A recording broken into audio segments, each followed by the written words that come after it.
Good evening, everybody. Welcome back to the show. Happy Wednesday. It is Wednesday. See, K-Cat. K-Cat always comes by to say hi at the beginning of the web show. There she is, and she's already trying to destroy everything. Hope everybody is doing well. It is Wednesday, so that means it is Kdog After Dark. I'm getting my wine open. I'm gonna go ahead and switch it over. Pac should be back any second somewhere. I don't know. He is, but guys, everybody, welcome to the show this week. Oh, why is it all like why did his screen change? I don't know. He's like on his starting. Yeah, but yeah, like the sizing of it changed. Hello, everybody. I don't know. That was weird. I had it all sized up before. That's okay. Priorities. Wine. Getting wine open. This week on the show we have. Hold on. Right, Priorities. If it fixes it. Let me go back to that scene. I might have just changed like the size of it a little bit on my end, though. I don't know why. Want to show my face. Yeah, he's just gonna be the omnipotent, the omnipotent voice. I can't wait. Wait, yeah, hold on, wait. You guys are gonna love this. Yeah, hold on. It's great. I don't know why the size changed on him. So tonight, guys. Yeah, I don't know. It changed the size for him a little bit. Tonight, guys, of course, co-host this evening. Right beneath me, you guys know him. Been on the show plenty of times. Undercard. Whoop. I'm gonna resize Pac a little bit here. Whoop. So Undercard is back, is co-hosting the show. Everybody say hi to Undercard. Hi, Undercard. And then this week, our special guest and waiter for the evening is the lovely MrPac. Oh, his voice isn't there. Oh, where'd your voice go? We can't hear you.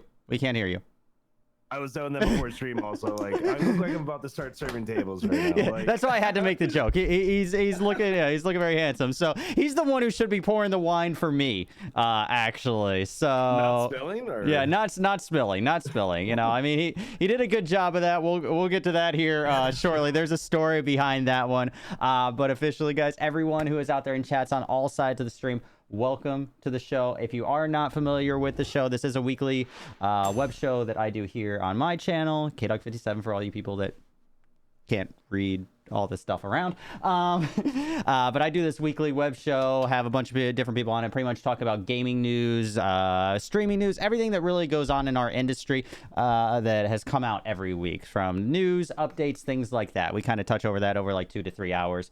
A couple things as we start getting into it, of course. I do always like to say we love you guys 110%. Since we are doing a web show, though, we are reading chat, but we don't always acknowledge every single message like we normally would during a stream, just because we are talking and we don't want to necessarily override each other. So we are still going to be here as well, talking to you guys.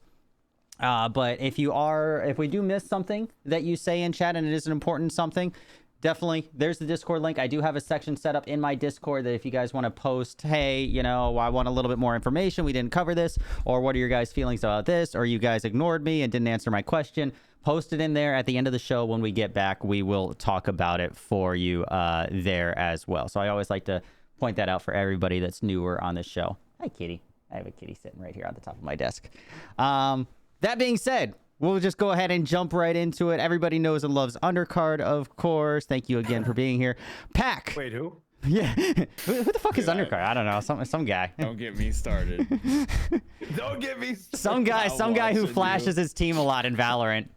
Oh my god. I'm getting better. He's Lights me on fire. I don't know. I made a counter in my stream, actually, for a stream currency counter. Yeah, I know. I actually made it. We could do !UC right now in chat, and that would say that Undercard has flashed the stream or flashed the team one time. Nice. I like it. See?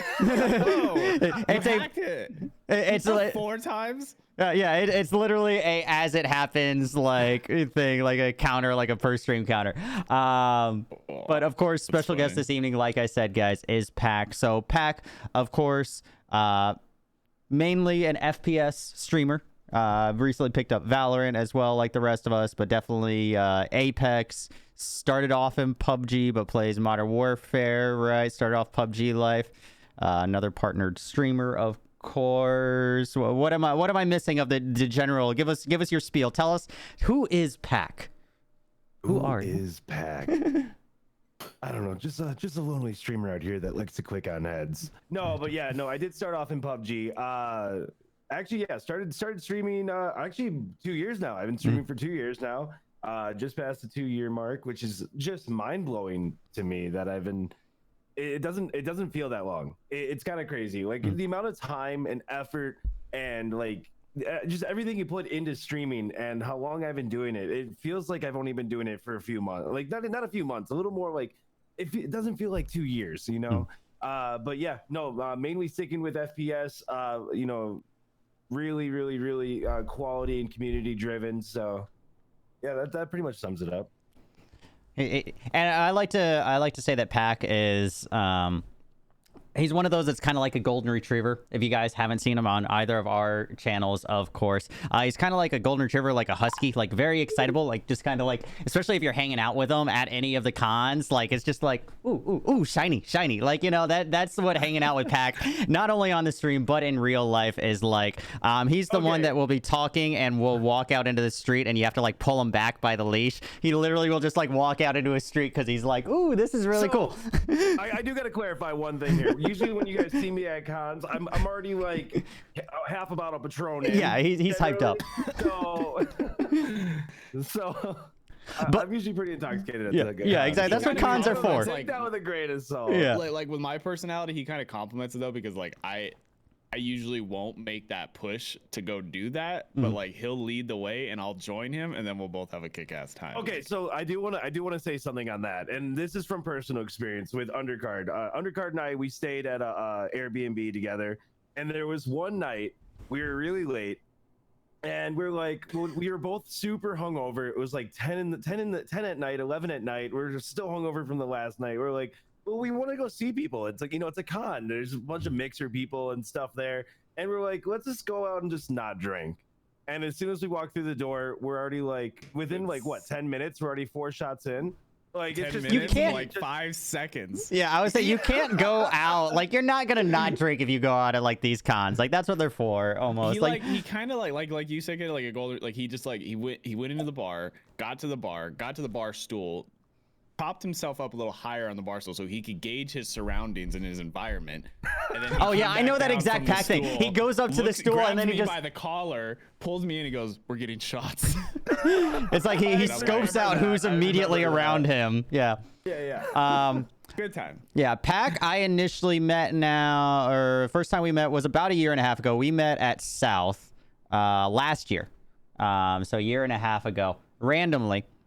And then ended up like hitting it off, like the groups that we were in, and we were hanging out like probably from the second night on. We ended up hanging out almost every night, I think, at the, not even just on the rocks, but the other like dive bar down the way that had a strip club upstairs. The pool table yeah, the pool table and the darts, and it had like the upstairs. club upstairs. It was No, it was like, okay, so let's actually paint a picture. Yeah. You walk into this very skinny, very long, complete dive bar, right? Like wooden stools, broken plywood, down, like, plywood on the dart floor machines. covering holes, Yeah, like a ratchet like pool table, and then there's these little like rickety stairs that you go up to, and all of a sudden, boom, like big white room, music's blasting, full on club, smoke machine, girl, yeah, the waitresses. That's why I said like club. Like the waitresses were in like teddies and like thigh high stockings and booty shorts, and bottle service was a thing. It was totally like not like a counter opposite of what was downstairs. It was like the same bar. And then you see like all these like business mind-blowing. guys there in like suits and ties and all that in the corner of this like club. Like there, so I can only imagine what it looked like for them, like walking through the shady bar like downstairs and going upstairs. Like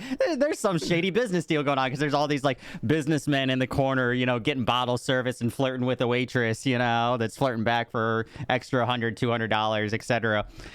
It was a good time. It was a very interesting bar. I never made it back there this south, but it was very interesting. I think we ended up at Bonham more this year. At least I did. But yeah, and then of course West. I was talking a little bit before this. I don't know that Undercard's really heard this story, but West, of course, we hung out, and that CyberPunk, Charlie, a lot of us, like the three of us, all hung out together, and we went out to. I'm, for those of you guys that know, very much a food and wine type of person. That is my industry. That is my life. Has been my life for all of my adult career. So I'm very big on going out to not necessarily fine dining. Some people joke and call me bougie, which I am slightly. But I like to go not necessarily fine dining, but the best places. When I travel, I go to great restaurants and that. And these guys can testify. I took them to Summit South and that. But then West, go to one of the nicest, most historic for the sake of food history in the nation, Canlis. Is in San Diego, or not San Diego, Seattle, wherever the fuck West was. So we go to Canlis, and this is a place that actually wasn't too expensive. Realistically, it was $150 per person. I think it was $150, something like that. Place you and Pac went here. Right? Yeah, me, Pac, and Charlie went. $150. Okay. But I mean, it was me, Pac, and Charlie, and I was telling Undercar a little bit before the stream. I was so proud. $150 per person? Yeah, No, I think it was like $150. I think it was about $150. For it's not expensive. It was. I mean, for three, it was three of us, right? It was Yeah. three of us with the wine. Yeah. I think it ended up being like $800 to $900. Yeah, total. Yeah, but I mean, like per person, because it's a pre-priced thing, like ahead of time. So this is a fine dining place. So it's like I think it's about $150 per person, but it's this one had 4 courses. Yeah, so 4 courses. Amazing. I mean, the pictures. I think we both have some in like our Discords and things like that. I, of course, being me. We're there, and I'm there in my suit and tie. Get this nice bottle of wine. The first day is we go on this Friday, and we're running around, me and Pac, like we were at the con for a bit, and then after his ask a partner thing and all that for a couple hours, we're running around trying to find Pac a blazer jacket to wear to this place because he didn't have one. He's like, I'll just buy one there. And then we're going around to all the stores around Seattle, and we get him one, and he's wearing like nice jeans and all that. And it was so funny getting to this restaurant. And Pac was so well behaved. You think like on stream or just he's so like hyper and all that. And then imagine Pac in this very fine dining restaurant, and you could see like he was very well behaved, but you could see like every once in a while he was like playing with a flower in the lobby and like messing with it. It was one of the birds, the birds of prey or whatever flowers that look like the what is it, like the cranes or whatever, those flowers. He's like they're like messing with it before we go in, and like Charlie's like, Pac, stop, and he's just like sitting there like playing with it and all that. It was great. But I was so proud of Pac. The only time I was upset at him, which is what a recurring joke, so I have my $200 bottle of wine. I'm here, he's like, oh, can I try a little bit? Yeah, and then Charlie tries a little bit. I'm there with my full glass. They each have like an ounce or whatever. I'm there with my full glass while he tries. Oh, it's not bad. We're talking. This motherfucker takes his ounce of wine, probably 3/4, not much. It couldn't have been more than an ounce of wine he has in his glass. Tips his glass, catches it, but manages to spill out all the wine onto my side. He doesn't spill it by himself. He spills it forward towards me on the table. Doesn't get me or anything, but covers my whole section of this white linen tablecloth, this whole area on this fine dining place of mine. So now I'm the one who is used to spending, $500,000 on dinner when I go out to like these special places and events. I'm sitting there looking like a fucking slob. Charlie in chat is like, the waitress comes over and it's just like this guy. Meanwhile, I'm the one there in suit and tie, totally done up. Pac is in a Guess blazer and nice jeans. He spills it towards me, and I'm the one who looks like a slob. Like the waitress comes over and it's just like puts a napkin down. Face. And I was just like, God. I should have made him switch seats with me. It all up, like while they're picking up the table. Yeah. There was one waitress that was just standing to the side, just staring at Kdog's spot. And I'm just like, what the fuck? I know. I don't know how 1 ounce of wine could have made so much of a mess. That's what we just did talk about the flower, Charlie. Actually, that was like the beginning. Still talking about this flower because you were literally like sitting there. It was the weirdest flower I've ever seen in my life. Let's just say about that. I was. It was. I don't know. He really did love that flower. That's why I said it. But I Charlie could probably testify. I was so impressed. Besides him spilling, besides him spilling the wine, I was so proud of Pac, because it was definitely Pac being out of his element. But it was so cool because it was something that you could tell that he really wanted to do, and he was like so like. I don't know if I should put my elbow on the table, but it was so much fun. It was a lot of fun. I mean, honestly, funny stories aside, the food that we had there was something I've never had before. Everything we've had, it was like Kdog said, it was 4 courses. Everything that was served was very, very small portions. So you're eating very little bit, but everything was like just amazing. Yeah, it's everything is so well quality cooked, over and quantity. It was something that I've never had before. Like for example, I think I had like this really fancy French toast with fish eggs on it, and just stuff like that. It was amazing. Yeah. It was great. Like Canless, it's called Canless for those of you guys that are wondering what we're talking about. It's a place in Seattle. Yeah, Very we didn't even go historically out known. After that, we all Oh, we went were back all in to, food and wine coma. passed out. We went back to our After that. We didn't We- go out that night. I think we did like later. Like we ended up at Elephant and Castle. Didn't we go like later though? Like we went like maybe at the very end. Were we passed out the whole night? I thought we passed out for like a couple hours and then went out. All right, maybe. I know we were in like food and wine coma. I know we just. I mean, we had the bottle of wine. And all that, and the couple drinks. So it was a good time. But yeah. So we always like to tell stories a little bit as we get started into the show. Again, guys, thank you so much. If we don't acknowledge it on all of our sides, again, make sure if you're here, you're following every one of these lovely people. Hosts, follows, everything as we're going. We do appreciate it. If we don't acknowledge it right away, we do see them. I promise. We do see them. And again, if you see anything or that we want to talk about a little more, definitely throw it in the Discord in that live section, the live Q&A, and we'll hop back onto it at the end of the show.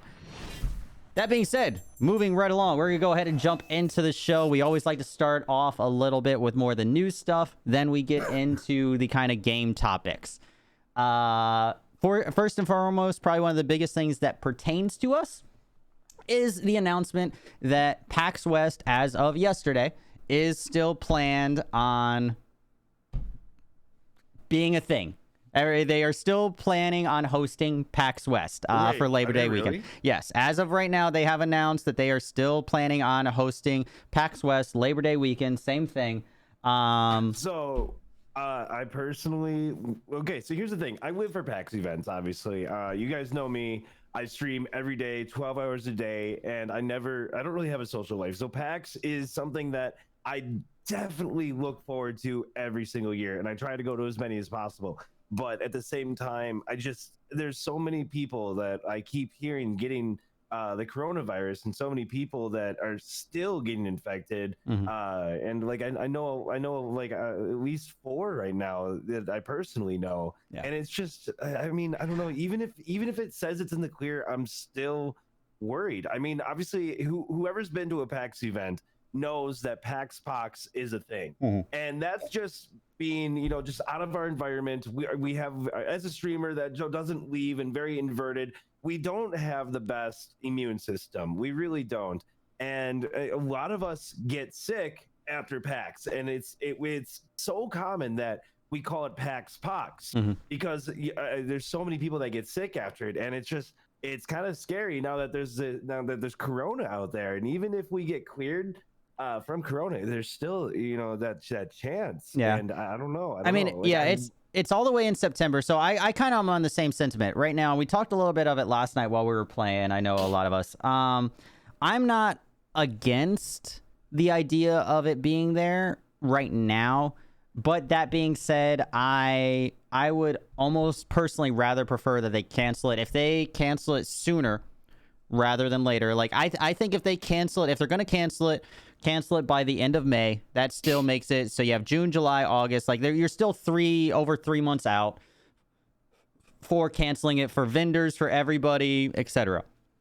I personally, I've said it before. At the end of the day, I don't think PAX West is going to happen this year. I still think that it's not going to happen. I think that right now they're just trying to look positive, and as the stats. I think they're just trying to be positive, but I personally, I don't think it's going to happen. And even if it does happen, like I really want to be there. I'll probably be stupid and end up going, but at the same time, it's just like it's going to be in the back of my head. I mean, I said this yesterday. I think Kdog. Like the thing is just an event like PAX is like everybody's just sitting on edge, waiting to know what's going on, especially with everything that's going on.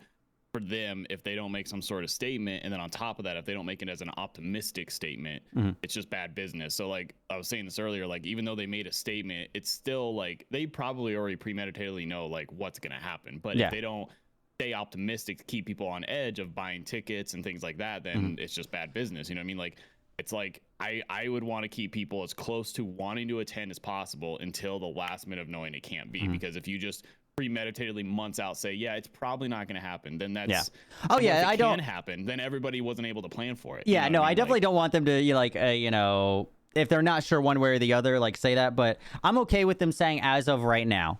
Like, and I agree, Undercard. You know, they have to say something. Not saying anything is almost just as bad. I hope that they don't keep saying, yeah, it's gonna happen, yeah, it's gonna happen, yeah, it's gonna happen, and then come end of June, go, you know what? There's still too much of a risk.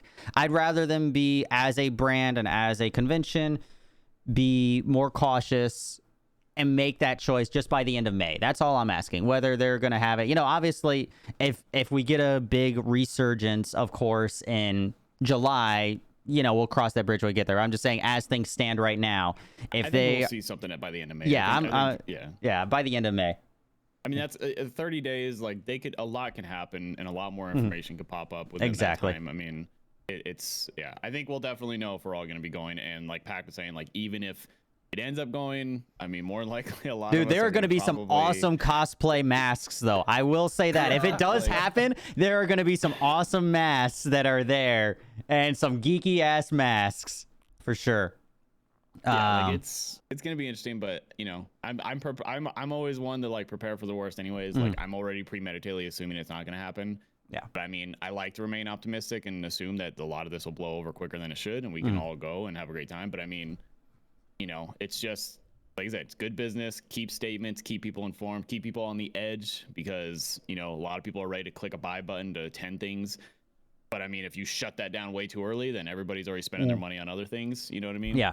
So you can't ensure those ticket sales and things like that. But if they keep people on edge, everybody's still saving. Yeah. And then at the last minute when they say it's canceled, then everybody's like, okay, well, never mind. But I just want the last minute to be May, not last minute like end of July. Like, you know, going, that, hey, because I mean, and not only just, you know, us as a consumer side of it, but from a developer standpoint, you know, the big names, and I said this last night when we were talking about it a little bit, the big names like Sony, things like that, they're going to be fine if they have to back out last minute. But the medium to smaller companies that might still be planning, making those demos, taking that time to really, you know, set up this one booth. They're trying to go to West. This is their chance to make it big. They're going all in on this West booth and this demo for West, and then it gets canceled. That could ruin, you know, these smaller companies as a whole. And as we saw it happen with GDC, obviously GDC was very last minute cancellation. So it's a slightly, I just don't want a repeat of what happened to a lot of these developers from GDC that we saw happen. That's all I'm saying.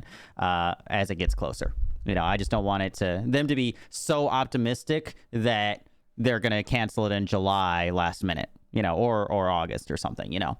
If they're going to do it, just do it sooner rather than later. Be like, hey guys, PAX South was great this year. 2020 was great. We're going to let everything calm down. We'll be back 2021, you know, if they have to do something. PAX South was fun. All the developers and everything, like the main companies, they all backed out of South anyways. So yeah, you know, it was even before it was done. It was so much smaller this year. And none of us were at East. I don't know what. I know a lot of people still went to East. I don't know what that was like, but I mean, yeah, a lot of people, they backed out of South because of East being so close. And of the two that you're going to go to as a developer, you're going to spend your money going to East unless you have a lot of extra money to throw around, because you know Boston it's the bigger one. But even then, we were starting to see Corona and all that, and I remember talking about it on the show because the show was we were already doing the show by then. Yeah, it's weird that this is episode like 12. That's just 12 weeks. That's 3 months of doing this show. It's almost, you know, look at that. Look at us. We've come so far. I remember when Undercard was on week 2. All the shit show that happened. Anyways, but yeah, no, I was already like, you know, coronavirus 3 months ago was already a thing during East, and the, you know, the different, you know, safety precautions that were being made and things like that coming into East. So, so we'll see. But that is the biggest news as of right now. West is still on. At the end of the day, that is officially, yeah. Oh yeah, that was a thing. They were just, you know, preemptively. That's when it all started. About the time of East is when Corona was becoming a thing. So they were like worried about. That's why technically, supposedly, Sony backed out and a couple other companies backed out of East back when that happened. Oh, excuse me. Moving right along. A couple really cool things coming out. Actually, a lot of news this week pertaining to CyberPunk 2077. Not the game itself, really, but a lot of things coming out around it. First and foremost, just going down the kind of list here. I'll actually switch it over so that way you guys can see some of the pictures here. You guys are probably going to be off. I didn't fix you guys, so you guys won't be on this scene. I'll fix it in a second. SteelSeries is doing a new Arctis One wireless headset. So for those of you guys that aren't familiar, this is kind of like, not really like their cheaper headset, but it is. Recently, the Arctis One was a wireless Bluetooth headset that was for the Switch. That plugged into the Switch. Now they're releasing an Xbox One that will also work on PC, Xbox, and Switch. It's a USB-C. You plug it into USB-C for the Xbox as of right now, since the Xbox still has the USB-A. It's going to come with a little dongle thing that you attach to the controller, and it'll be fine. But we have new SteelSeries, the CyberPunk 2077 limited headsets. These are going to be $110. For these are the standard ones here. Right now, the traditional ones are going to be for the Xbox, the Johnny Silverhand edition, which is these here, which is the Keanu Reeves. That's his character name. They also have other ones. This Netrunner edition is the one that's going to be replaced like their traditional model right now, not the Xbox specific one, but the one that's already out. This is the one that's replacing that. The one that's already out for like Switch or whatever. So this Cyberpunk one. So this is like the edition for like the Xbox. This is the current edition. They're just making a new version of it for it. And then they're also releasing for the Arctis in general, for the Arctis Pro and all the other Arctis ones. They are releasing Cyberpunk 2077 accessory packs that have the ear plates and the headband as well for it. And those are going to be $35. A piece for the accessory packs, and that's all I see in my notes there. I mean, I'm a Cyberpunk person, so I'm excited for it. I mean, those are cool. I love that whole. I mean, I've seen. I don't know. I was thinking two different things just now. One, I'm stoked for it regardless. Two, I just hope it's as good as I want it to be, because man, the amount of marketing and things they're doing for this game is unbelievable. I mean, at the end of the day, I've said this before. At the end of the day, Project Red has not let me down. I mean, they did great with Witcher. I mean, even if this game is half as good as the hype, half as good as Witcher, I mean, I'm still gonna love it. Like, and I'm perfectly okay with it. I'm kind of curious on Pac's thing, because I know Pac just doesn't. I don't know. Like, like, this isn't your field. I know it's not. Like, it's not. Is it ever been? Definitely not. Like, is it? I mean, I'll compare it to games like Borderlands 3 and stuff like that, where I was really excited to play. And then once I started playing, even though you can play with other people, it's just like, I lose interest if there's no competition. And that's in anything, like I'm very competitive forward. And it just I never even finished Borderlands 3. I got halfway through and just like, every time you die, you just go back 10 steps and you come back and just keep shooting. It's just like, if there's no penalties or no competition or no leaderboards, I like those games. I do, but I lose interest quick. Mm-hmm. Yeah. Did you play Destiny, right? A little bit? Oh yeah, I played a lot of Destiny actually. Okay. See, like I was trying to think of like a game where, like, I don't know, you would be able to like indulge, and like Borderlands has, like, 'cause there's a lot of storytelling and a lot of camaraderie, and like, where you can actually chill out a little bit, but then there's still the aspects of like that competitiveness. Like Destiny, I feel like Destiny at least has the PvP and all that too. So on Destiny, what I liked more than anything, I mean, the PvP, what is it, the 9 or Trials of the Nine, and that, Trials of the Nine, or Trials of Osiris, or whichever one they were. What Trials. I love more than that is like the events. What do you call it? The like dungeons things. Like all the raids that they had. Raids. The raids. Those were fun. Those were all about absolutely cooperation and everything, and that was a lot of fun. That I could do. Okay, so that's so I get it. Yeah, I mean, some people, there's just some gamers that just like I mean, me and Kdog are probably pretty similar. Kdog's actually more adventurous than me. He plays. I play some random ass shit. I've seen some shit that I've never even you know, this existed. it's weird that I've been on Valorant for so long because It is weird. It is I mean, absolutely weird. I almost never pride seen you this myself. sweaty in my Yeah, life. yeah, and like really, yeah, exactly. It's just clicked for me. I mean, I have that side, but I always like mixing it up as a streamer and all that. So you guys, Undercard knows that like you guys will see me playing some random ass fucking games, and I enjoy doing that because I like just playing games in general. I don't like sticking with one game. Meanwhile, Valorant is the first game. I have played Valorant every day, multiple hours a day, 12 plus. I did a 27-hour stream straight of Valorant the other day. I've played it for 2 weeks now, just going hands down.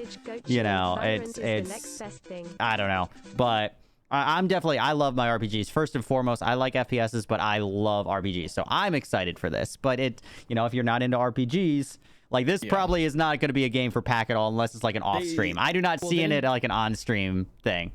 There's no multiplayer in CyberPunk, No, right? no, it's all going to be story. It's just going to be like Witcher. Yeah. I mean, like I said, there's just different people for different games. I'm excited for it because I'm a huge like Elder Scrolls, like Bethesda, CD Projekt Red, like just I don't know, Rockstar games like Red Dead Redemption 2, Grand Theft Auto. Like I love those games, but it's probably has something to do with growing up with them.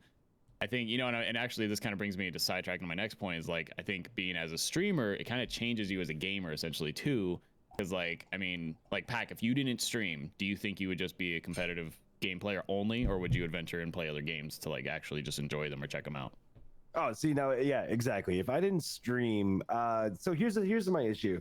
A while back, you know, I had like an option to either pursue like esports or pursue stream, you know, and if I really wanted to pursue esports, I wouldn't be able to stream, or at least I wouldn't be able to stream as much as I do, because obviously you can't stream scrims, you can't do that, you can't do, you know, you really can't do a lot of stuff like that.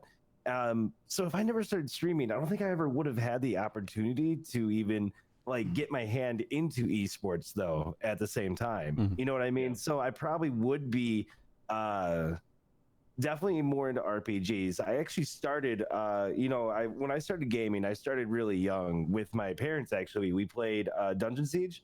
I don't know if anyone knows what that is. That's a very, very Never heard old of that. game. I've Dungeon Siege, and then vaguely from Dungeon remember Siege, it. we went to Guild Wars, to WoW, to Age of Empires, to StarCraft. But I remember, you know, being in my mom's house, we had a computer room where we had 4 computers all set up in the same room, and we were all connected either by LAN, and then we all connected in with internet, and we all played together. And it was a lot of RPGs, it was a lot of WoW, it was a lot of like StarCraft stuff like that. So if I never got into streaming, I probably would have been still playing that. Yes. Yeah. Makes sense. I mean, and that's true. I will be the first to admit that me streaming some of these random single player and all these other random games, it does not help me as a streamer. I do not say, hey, potential streamers out there, go stream random ass games, because if you're looking for views and CCV, it's not exactly the way to go 100%. So if you're looking for definitely streaming the more competitive games, things like that, because story games, if you're playing, unless you have the following as is, that people are going to be there and watch you from start to finish, it's hard to stream RPGs and story games because people are only there for an hour or 2 hours watching you, maybe, you know, if you're lucky. So jumping in every 15-minute segment of a story or an hour of a story is hard when you're playing an RPG that's like a 50-hour game or something, or a 100-hour game. You know, it's definitely, unless you have that basis, that community originally, it's hard to do that. Also, I'm definitely excited to stream CyberPunk though. Oh, I will be too. I'm fucking all day. I like seeing, like, you know, I enjoy watching Pac stream because I think, you know, like, I know Pac will pat himself on the shoulder a little bit right now, but I think he's amazing at FPS. He's such a good competitive player. Like he, I like when I watch his content, it makes sense. Like it just does, and I know why people watch him, and I love watching it for that reason.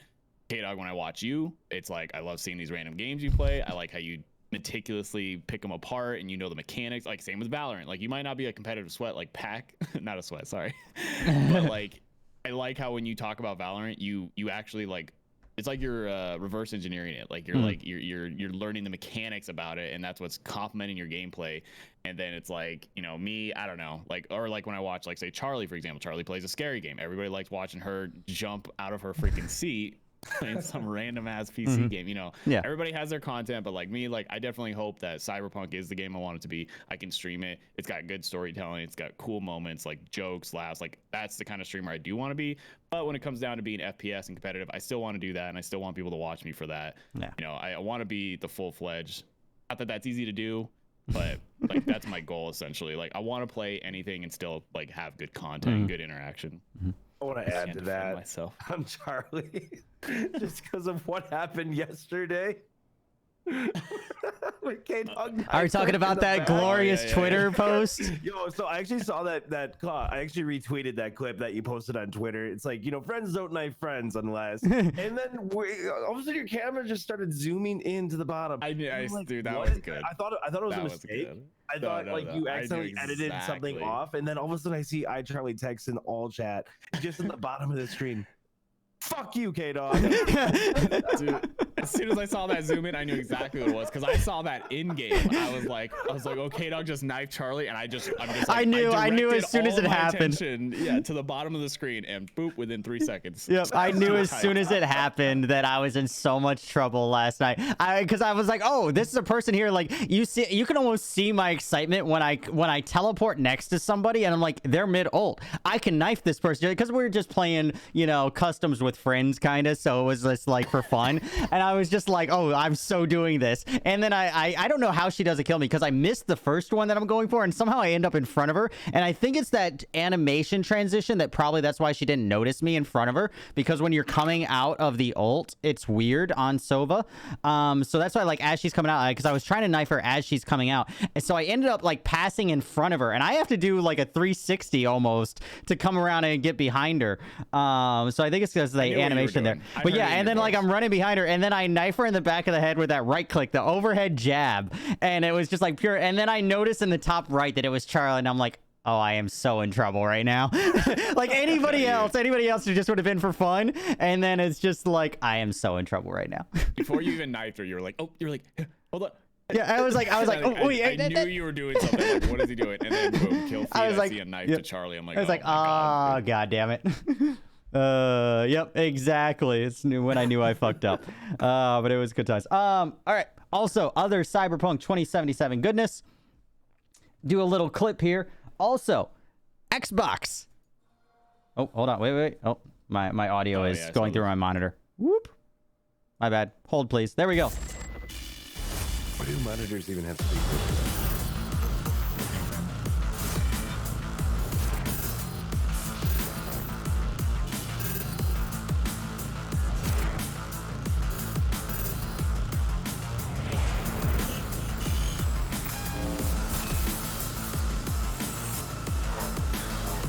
What is that? I'm Rare piece of sorry, Night City with Xbox One. but that is a fucking awesome limited edition Xbox. It's I cool. want that as my PC cover. I know, yeah. Like I want right. that skin. Like, give me a wrap for that I could put on like my PC Right? or even And the so- controller. Like, dude. The only problem with that is like they should just reveal an Xbox Series X one though, because I would be down. I mean, for that. Like, that's the thing. So that's one of the things that I was gonna say. It is coming out, so that it is a limited edition Xbox One X bundle. Limited edition bundle. It is the Cyberpunk limited edition bundle. It is going to be available in June. They don't have a set date yet. It is a 1 terabyte bundle. No price. And also, so two things about that. No price right now.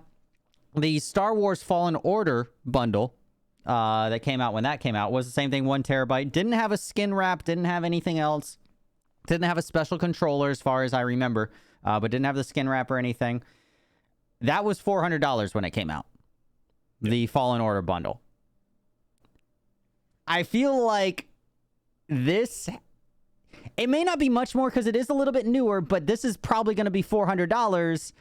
And then you have the new console Xbox coming out in 3 months. So I mean, honestly, they probably do have one coming You know what I mean? Yeah, It's just like- they don't want to yeah. show that off yet. You know, they're trying to just market on the people that like. Wait, already that know was the game. for the regular Xbox? This That's is for for the- this is for the current generation, the One X. Yeah, the Xbox One X. Yeah, Yeah. the new Xbox is about to come out. Yeah, Why and would yeah, you exactly. buy So, that? and I see mean- this probably being $400 realistically. If Fallen Order was this, and this glows in the freaking dark. Okay, it's cool.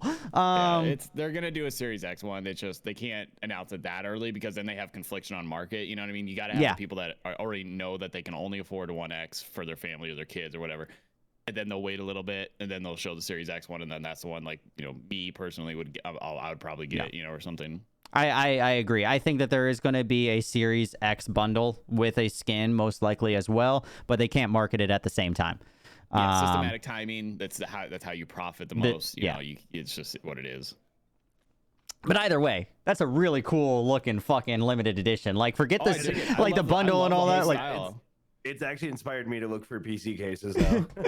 like I think that's cool as shit. I mean, even the controller is cool looking, and Everything Cyberpunk looks cool that they've done. Mm-hmm. I mean, even when we were at South, Stein was wearing his jacket of Cyberpunk, and it has that like Hayabusa mask on the back, and I was like, that jacket is so sick. It's like, Mm-hmm. Yep. like there's so much marketing with that and that style. Like I don't know, I dig it. So yeah, if there's a Series X one, I would totally get it. Mm-hmm. Yeah. Just so that it's not just, even though I'm a sleek person, like I like aesthetic.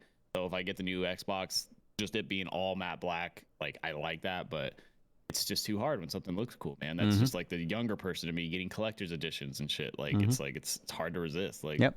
Well, speaking of, if you guys out there who are like undercard and like the collector's editions of things, like the kind of the feel in your hands of special edition stuff and snazzy other good things, Amazon right now for Cyberpunk. Last thing about Cyberpunk this week, like I said, a lot of news about it. Cyberpunk on Amazon right now is going for $50 for the physical copy, not the digital, but you can buy the physical copy for either Xbox, PS4, or PC for $50, and it is coming with digitally soundtrack, an art booklet, a source book, and wallpapers for desktop and mobile. And also physically, world compendium detailing Cyberpunk's setting and lore, postcards from Night City, which is the city, an actual map of Night City, and stickers. And that is guaranteed to be there on launch day for you from Amazon. So does that also, so $50, you get all that, the game, and then on top of that, Cyberpunk announced that they're going to do the free upgrade to the Series X and PlayStation 5, I'm assuming. Mhm. That includes that, right? I mean, I don't see why it wouldn't. I don't see why it wouldn't. Is it when did Cyberpunk come out? September is the date right now, I believe, if I recall correctly. I think it's supposed to be like September 20th. Because I want to wait because I want to experience it as best as it can be. You know what I mean? And on old, It's not an hardware, Xbox exclusive. It's going to be on PS4 and that also. September 17th. So yeah, I know it was like September 20th yeah, it's not ish there. exclusive on Xbox. Yeah. But yeah, so if you guys have not pre-ordered, I've already pre-ordered this game. And I have it digitally pre-ordered Charlie, because I want to download this motherfucker as soon as it's ready. I will be streaming this motherfucker minute one when it comes out. Big bet. But if you have not ordered this and you are okay and you want that physical copy, you want some cool things, some maps, some things like that, you like those special editions, it's $10 cheaper than buying it, regular, digital and all that. It's $10 cheaper, and you get a bunch of extra shit through Amazon. So definitely check it out. $50, save some money, get some extra shit, and then, you'll still get all the pre-order, other goodness in-game, I assume, as well, because you'll have that through just the codes and having it pre-ordered. You'll get that in your little hard copy there, as long as you don't mind hard copies, which some people are opposed to those nowadays. I'm kind of away from it at this point. Yeah, I've moved away from all the hard copies. I remember back in the day of the PC games when they used to come in the big old fucking boxes that were like this fucking big, 8.5 by 11.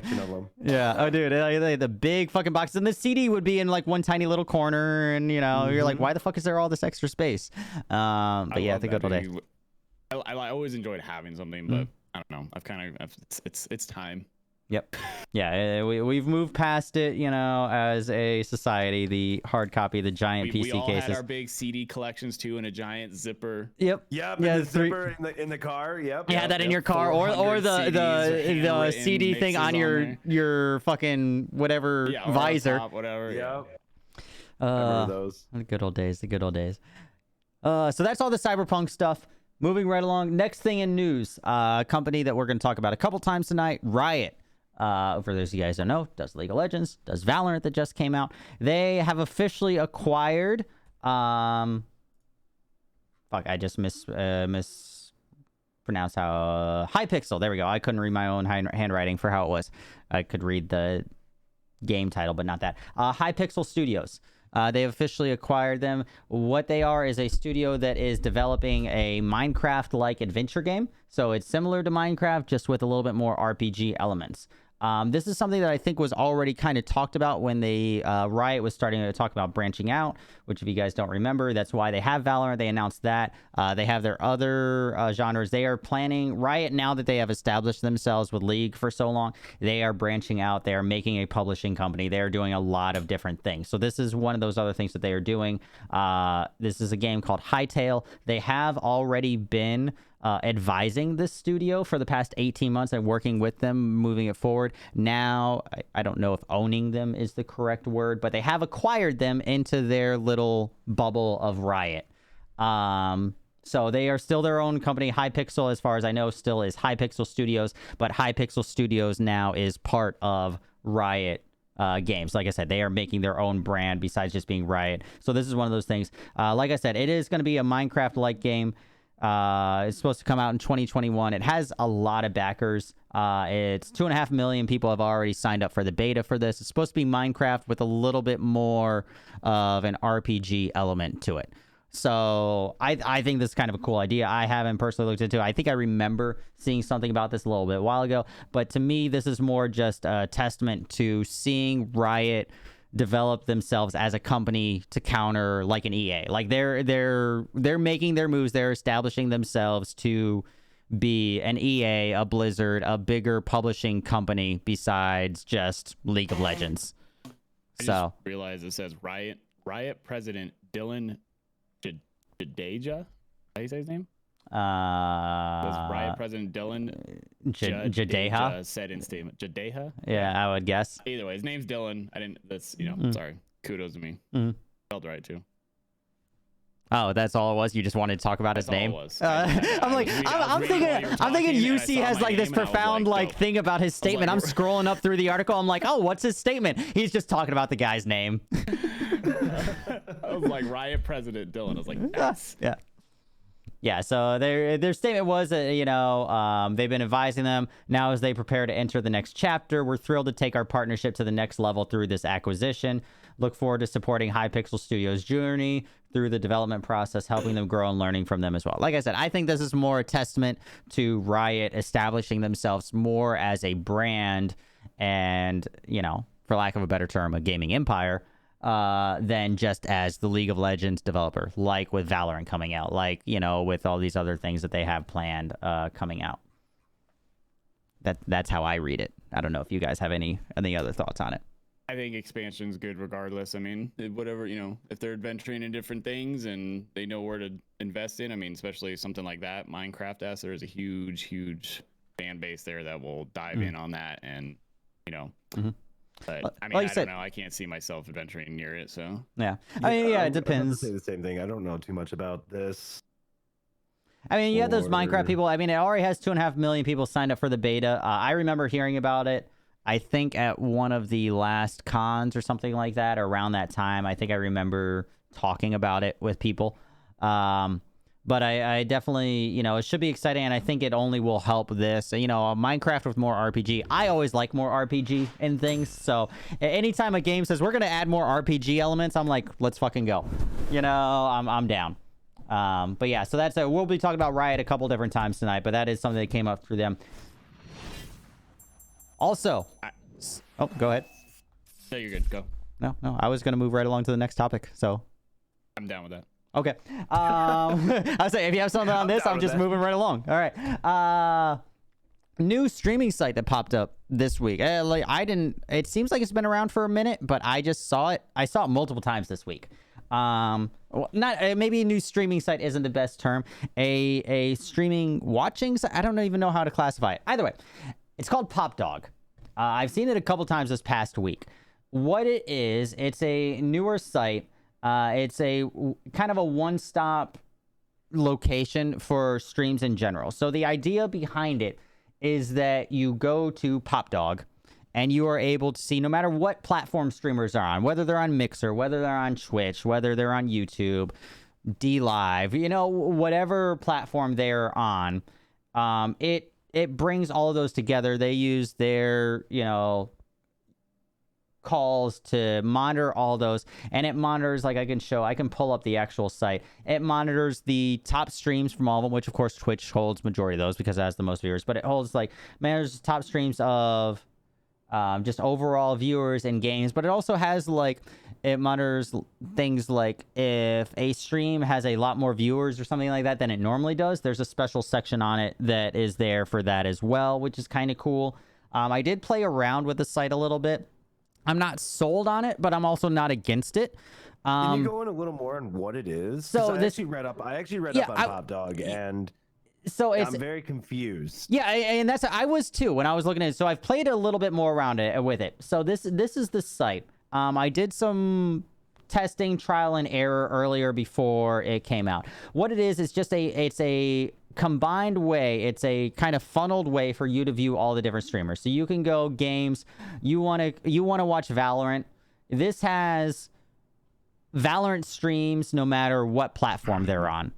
That being said, the popular streams right now are going to be Twitch because they have the biggest viewer base either on. No matter what, pretty much, unless like you throw a shroud in here because we're looking at over 1,000 people, etc. I mean, Twitch will always overpower any site on that. And that's one of my issues with this, but it does include like other sections. So I like the trending streams kind of thing. So this whole section here, this trending, what it is that these are streams that have more people in them than they normally do, which I'm assuming they have to do some kind of API call similar to like a stream analytics thing, things like that, that is above your average of what you normally do. So this person has 764. That also sounds borderline illegal because the whole point of streamers are to build the site.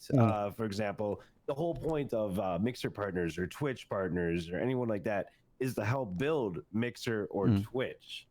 Now, so something like Kdog, it's taking people away from other people going to the actual site, which I actually don't approve of. Which and that was my initial thought also. I will say, so I did play around with this. So we'll go streams, and that was my initial thought also, because you want to build the site. You can also filter real quick too at the top, see where it says Twitch and Mixer. And right now it just has Twitch, Mixer, YouTube is supposed to be added here like within the week or something, and then all the other ones are forthcoming. So my initial thing was that same feeling about you guys, that you're supposed to be building the platform, etc. My initial thing was the same kind of feeling. So we'll go, who's somebody I have a decent, so we'll just load up Diva. She was actually the one that I did earlier. That being said, if you watch this stream, to chat or anything else, you do have to be logged in with a Mixer account. So it doesn't log you as a Kdog one. You still are a Mixer viewer. I'm not sure if just sitting here on this channel, though, on Kdog counts you as a view. That's part of what I'm not sure about. If it did count you as a view, that'd be considered embedding views. Yeah. And that's also and that's where there's that's where my issue was. It comes in. Like I said, I'm playing the devil's advocate here. I'm presenting all that I've seen so far. So far, I kind of feel what Pac's saying as well, but I'm trying to present all sides of it. I did test out even under incognito mode, even under different modes and all that. You are able to view here. If you are in incognito mode, you're not able to chat or anything. So if you don't have a Mixer account, you aren't able to interact. Even if you see it. But I personally, I kind of agree that I'm not really, the way that it's set up right now, I'm not really a fan of it. I'm I don't approve it at all. Yeah, I like I said, I'm trying to I don't see the point of it. objectively talk that's about what I'm it. thinking. Because I mean, it's where the way it's set up, the way I'm looking at it is it only shows the top streamers anyway, just like any either site would do. Yeah. So that's it kind of just defeats the purpose of supporting a site. I don't know. Yeah, I know you can switch from Mixer. I know you can switch from Mixer to Twitch, but why don't you just go to Mixer or go to Twitch, you know? Yeah. Like that doesn't make any sense. I mean, And it sounds like I just in the back of my head I'm just thinking that's a violation of TOS. That's a violation of TOS. I think of the person that uses the site though. Like who are so like imagine I guess you're somebody that doesn't have accounts on any website, but you really just want to watch some gameplay of something. I guess Kdog is where you would go to just sit and lurk without any account on any website and just see the gameplay of it. But you're not some sort of like viewer, you're not a community member, you don't want to be involved in these communities, you don't want to be involved with those creators. You're just like, I just need to see gameplay on this. Like so you're not counting as a viewer and you're still watching a stream. So not only are you just, the worst of the worst, but right, exactly. Like, you're not supporting a site, you're not supporting a stream, but you want to watch. That doesn't make any sense to me. Yeah. This is apparently that's the site for them, and I just don't like it at all. Let's take that site down. I'm get rid of it. No, I was like, I'm not a fan of it personally. I'm trying to talk objectively, not as a streamer, just as this is said. But even that, like, I'm not a fan of how it looks. I think maybe the idea behind it is an okay idea from their press statements and everything else. Like, say, you know, so that way you can watch and you don't have to worry about going to different platforms and finding the people that you like.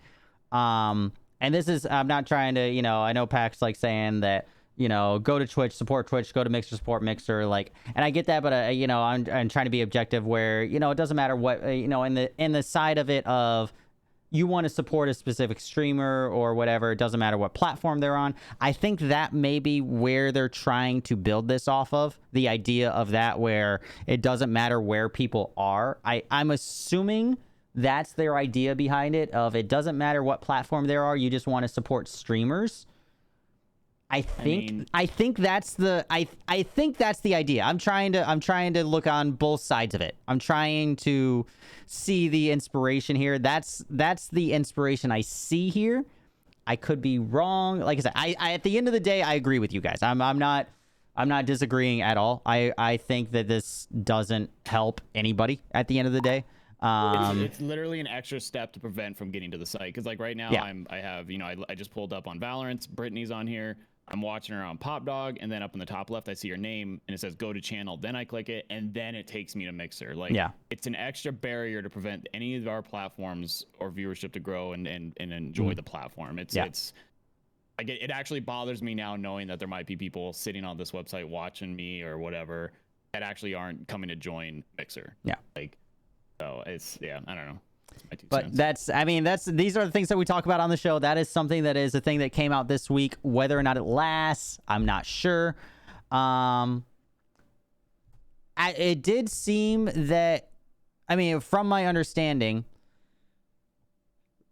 I assume that even you're going to count as a viewer. So I don't know how Mixer, I don't know if either of you guys know this. If somebody doesn't have an account on Mixer as is, if you go into a stream before creating an account, do you count as a viewer? I don't. Yeah. I mean, I don't know. Like if you like, because before you can chat, even if you did count as a viewer on a different site, that is the same thing as embedding views. No, I just no. Yeah, we're but it's the same exact thing. You're watching a stream from another site, counting as a viewer, which is still against TOS regardless. Oh yeah, no, I agree. I was just wondering, like, of that, if you don't have an account, if you come on to Mixer and you don't have an account, do you count as a viewer? If you loaded up this right now, So wait, do you? I don't know. Yeah, exactly. I don't know if you Charlie says you don't. I know you can't chat, but I think you do count as a viewer. Yeah, I know. Yeah, you have to create an account to chat. So I'm just curious. So I mean, at least from my experience of the little bit that I played around with Kdog, if you count as a viewer without an account, then you also count as a viewer even viewing it from Kdog, because it seems to follow the same. From my limited playing around with it before in half an hour before we got on the show, it seems to follow the same style of the Mixer chat and everything else. So you might still count as a view. That being said, still agree with everything we said against TOS. I bet if you 110% still agree with that. I'm just talking about what I've seen playing around with it. So that's a thing. No, I'm happy you brought it up. I Yeah. mean, it's something that I didn't know about before. Yeah, and that's you what know, we I'm talked sure about on the there's a show. lot of This other kind of sites shit. like that too. Yeah. But So that's I mean, not actually a streaming site, right? Like you no, can't you don't stream. This is a funnel. This is you come here just to watch streams from all over platforms. I think an idea. I know what they're trying to do. Yeah. I just feel like Exactly. Like I think an idea up here. I think that the idea is a good idea. Maybe if it plays out better than how we're seeing it right now, it might be better. Exactly. I mean, I know where they're coming from. They're trying to support all streamers on all sites, but at the same time, there's a lot. They're not at the same time. They're really not. Obviously not streamers, and they, you know, they're. I don't know. I don't. It's I don't really like hurting. But like Pac said, I see what they're doing, but even if you go to the page and you scroll to the bottom, whole site as a whole doesn't have any cultural like aspect of like what they're trying to do. It's literally just a site that I think is trying to make sure that they have plenty of views on the site and clicks on the site, because they can use that in a lot of ways business wise. Like they can say, hey, this is our site, look how much traffic it has, but that means that they're just abusing all of us as creators to get that traffic to get traffic to their site rather than our traffic that helps build us. They can go to events, they can go to things, they can get access to things, because and then now brand off of it has huge amounts of traffic by cattling us. Yep. I 110% agree. There's no mission statement in there that makes me feel comfortable with them being even and honestly, as it stands right now, I see it being an issue where us as streamers, we will have to stand up, and I don't know if the platforms will. Ideally they would, Twitch, Mixer, all of us, but we're gonna have to stand up and say we will not allow you to broadcast us on your website, and hopefully the platforms do this as a whole, because if it is taking away from the platform, from us as streamers, and we're not getting anything out of it, you're using our content to, you know, promote another promote your platform. They're using our streams to promote their own site at the moment. And they come off trying to help everyone, but really they're just helping their own ads and their own ad revenue and their own everything else. Yeah. So, like I said, as it stands right now, it is in beta. It did just launch, so we'll see. In 2 months, we'll probably be revisiting this again. But initial impressions, I don't think any of us are fans. I don't think anybody out there in chat is a fan. I think we got 2 months to we got 2 months. There's nothing to be a fan of right now. Yeah, exactly. So yeah, that's that. Moving right along. If you have not figured out a way to spend your $1,200 stimulus check, and you want a way to waste your money and add some more of your own paid revenue into it, you can go ahead and buy this snazzy, the props here are included as well, this snazzy $1,900 jacket. $1,900 jacket. What is so this is a $1,900 jacket from Acronym, which supposedly that's how much their jackets are really cost on average. So this is a Death Stranding inspired jacket. So the baby is a prop. We'll scroll down to how the jacket actually looks here. So the baby does the baby come with the jacket? No, the baby doesn't come with the jacket. And I was like, so this is 19, but supposedly these jackets are also like, this is how much they normally cost. Like, I don't know who the fuck spends $1,900 on a jacket like this. Not fucking me. But so that's like a prop. So creepy. But this is how the jacket actually looks. So it's a Death Stranding inspired jacket. Why does he look like he's about to murder me and my whole family? I don't know. But I guess their jackets were in the game a little bit. Acronym, I guess they worked with them, so their actual jackets were in the game either way. I guess this is a high-end jacket clothing line. I've never really heard of them. I don't know. But for $1,900 fucking dollars, that motherfucker I better put it on, and that motherfucker better be massaging me, better be like, I don't know. Okay, now what are they talking about? Like, why is it $1,900? Is it just that's their brand. Their brand supposedly is around $1,900 to begin with. This is their brand. Pac, you know the game, right? Death Stranding. No. Okay, so it's a PS4 exclusive game that came out from the guy that does Metal Gear Solid. It came out a little while ago, and it's themed. It's based off of that game. Like, So Yeah, this is just a tie-in. This is why we're talking about it, because it's a Gucci. It's a, yeah, exactly. It's that type of thing. It is a high-end type of clothing line, supposedly, where people who have money will spend it. So it's supposed to be a tie-in for that. Inspired. People probably bought it. Like, Yeah, no, people have bought it. They People said that. probably bought it. Oh, yeah. That baby thing comes with it. Well, it's like the yellow here. This is a pocket on the front. And this is like, that's just atrocious. Why would you? And this is supposedly like a thing. This pocket is always here. It's not always yellow. Like that's the Death Stranding version has the yellow pocket. Why don't they put that pocket on the inside? I don't know. Why would you want that hanging out on the front? Like, imagine having a big yellow outside pocket. Imagine having a baby in a bottle on the outside. yeah, like I just. Baby in a bottle. Yeah, even better. Oh, cool. It has a strap that I could fucking hang it when I'm not carrying it. Like I don't. Or you could just, do the tie. Yeah, do the tie. Yeah, or around your waist. Like I just, Yeah. I don't get, and from reading through it, this is supposed to the baby. this is supposedly a brand that is around $2,000 as is. Where's it at? Here we go. Here's the baby picture. Why is that even in the advertising? If it doesn't come with the jacket, it has nothing to do with the jacket. Yeah. Like, It's to sell the tie-in. I have a young. Let me put it in a bottle and carry it on my. Well, jacket, that's Death $19 Stranding. So jacket. obviously Pac doesn't. Yeah. So that was part of Essentially Death the Stranding. The metaphor here is that's Pat going to the bars, carrying me with him. No, motherfucker. That's me carrying Pac. All right. He's the baby golden retriever, and Oh, that I yeah, have or to that way. I have to pull out of the streets and everything. I almost got hit by a car one time. One time. No, it was more than one time. It was one time Okay. per con. That was me carrying Pat. Hey, at least I. Hey, we tagged in and out, Charlie. You got him like day two. Face on a car. Let me put that. When we point that out there real quick. What? So someone I know I saw hit their face on a car. Oh yeah, somebody face planted really hard and got a fight in a face bear. planted Fought a really bear. hard Yeah, on a just car. really. Not gonna say any names. I'm not saying any names. It was my fault. I'm taking care of you. He was. I was passed out because I had already. This was like night one at West, and I poured alcohol on your goddamn knee. Put a band-aid on that thing. Don't say it was my fault. I was out, and they went out after. I was out until like 12:30. I had already been up for like 28 hours at this point, and I was drinking. I'm like, I gotta go back and crash, guys. And they kept going, and I'm like, all right. So, and then I hear all these stories the next day. Roommate Charlie, because she was my roommate for West. She's all bandaged up and shit. Fucking looked like she got, literally in a fight. Yeah. Charlie fought a bear. That was her story. Yeah, she had a hard time walking. Like her knees were bruised. Yeah, it was rough. But yeah, if you're looking to spend $1,900 for no reason, you could buy that jacket, or you can donate to any of our streams. Whichever you think would benefit us more. I'm just, you know what? Save yourself $400.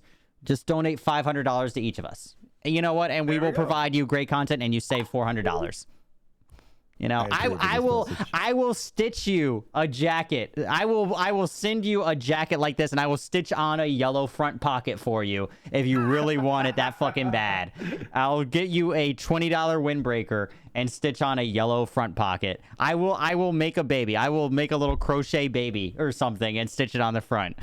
You donate $500 to each of us, you'll save $400 in the long run. I will take all the effort, guys. The other two don't even have to do anything. I will make it happen. I will send you a windbreaker with a baby on the front.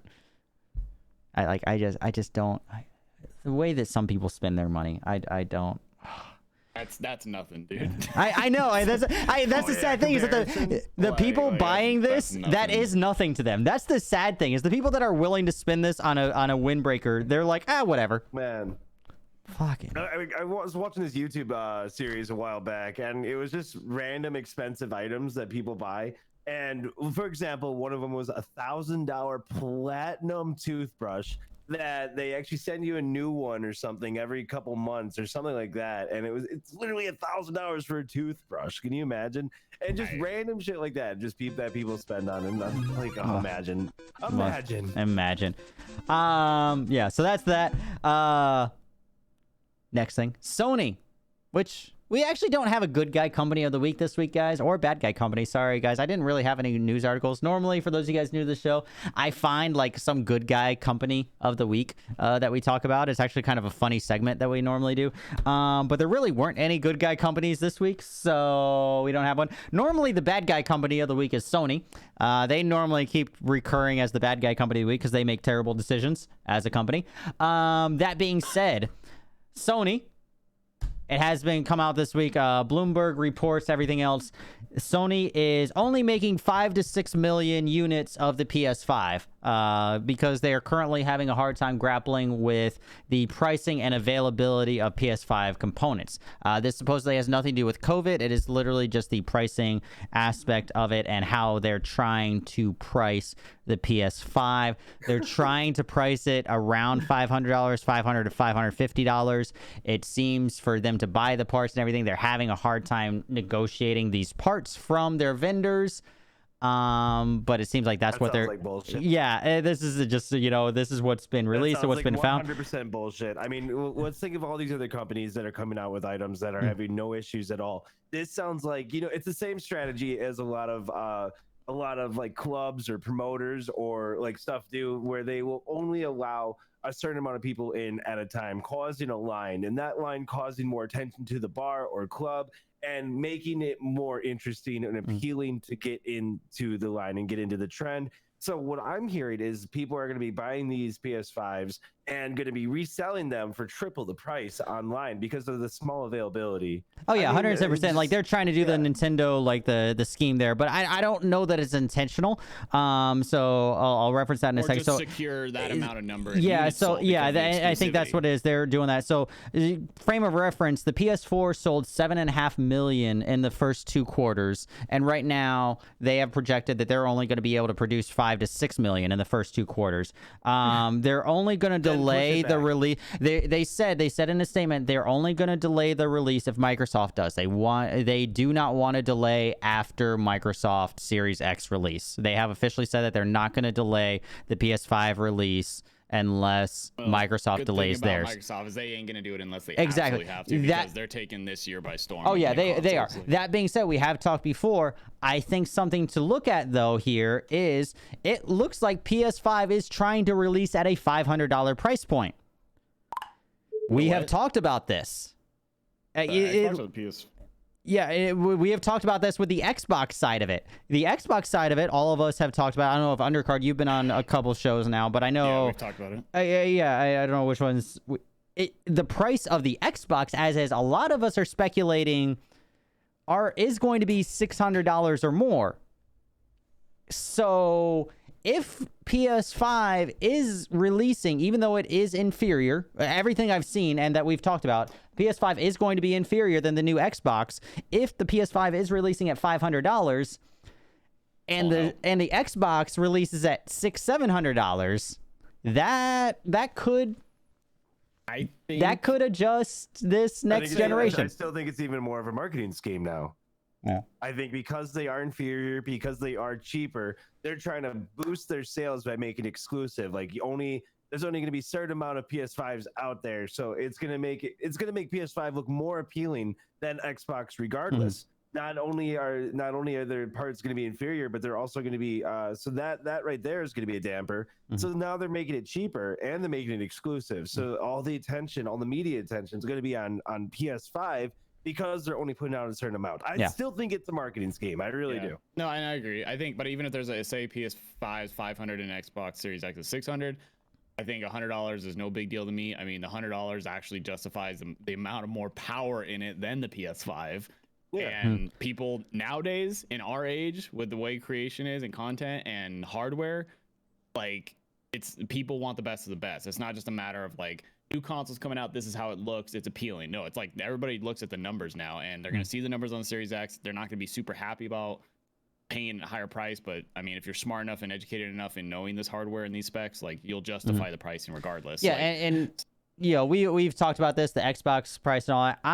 I'm not 100% sold it's a marketing thing, just because, you know, I've been watching and I've been reading, you know, Sony and Xbox, you know, the joys of doing this show every week. I'm not saying it is or it isn't. But this coming from an outside source for it, and also like their quarterly. So in this couple articles, and also their quarterly report and their quarterly figures are delayed a little bit. And how we've talked about Sony in the past couple weeks, they have had quite a few missteps with the PS5. This might be a limited, a somewhat marketing thing to kind of limit availability, but I have a feeling more so than intentional limiting. I personally think that this is due to them changing up. I think that they had a specific hardware set that they wanted for the PS5, and then like we talked about a couple weeks ago, Xbox came out with theirs, and they realized, fuck, we are way behind these guys for this next generation. Because we've talked about this on the last couple shows ago, about a month ago, I think. The back and forth of when these guys released their specs and what PS5 didn't release and what Xbox did, et cetera, et cetera. I think PS5, and they still have not released what exactly is going to be in this. I think, personally, that this is... they're not intentionally going to limit the release. I think this is them scrambling to change their hardware blueprint to try and match the Xbox of the next generation, because they realized when Xbox came out with their stuff, fuck, we can't compete. Like, you know, even within $100 price point. That's what I see. Win the will of the people, and Xbox has been so transparent on their new release that it's probably won more people over just off of that alone. I mean, if you're a PlayStation fanboy, so like wholehearted, you're gonna buy it regardless. But I mean, biggest thing is nowadays in a market of reviews and opinions and influence and research, like Xbox has been so transparent in this next release that I think they've won over the hearts of people just by realizing, like, hey, we know we're a console, we know what we're doing, here's what it is, this is that, and then, you know, later on we'll find out price points and stuff. I mean, just that transparency alone will get you such a bigger market than PlayStation being so shady and they have been, and I think that's it. I've said this before on the show. If PS5 was able to beat Xbox, if their hardware, if everything that they had, if it was better, they would have said it within the week that Xbox released all of their stuff. Everything down. They would have come out with statements. They would have released all these things. What have we seen released? They tried to... We talked about it last week. They released the controller. They tried to do like, hey, this is what's new and different, and it just got shot down. Like, I think PS5 right now, Sony as a whole, and we keep talking about them every week because they keep coming up with all their new news and shit. I think they're scrambling, and this is not me as a Microsoft fanboy. This is just me as I've seen it, you know, the joys of doing this web show every week. I'm seeing this news and how it's coming out. I've seen Sony scrambling more over this next generation release than Xbox has. Xbox has just been like, this is what we have, this is what we're doing, we're sticking with it, let's go. Whereas PS5, they haven't released much, this and that, and I feel like if they really were confident in their product, I feel like they would have been like, hey, we have this also, we have this available, we have that, you know. And I think that they're changing their hardware blueprint, and the reason that they don't have as many units available is because they're not going to have, you know, they're scrapping what they already had, and then they're trying to, you know, make a new unit, a whole new piece of hardware. And that's how I read it.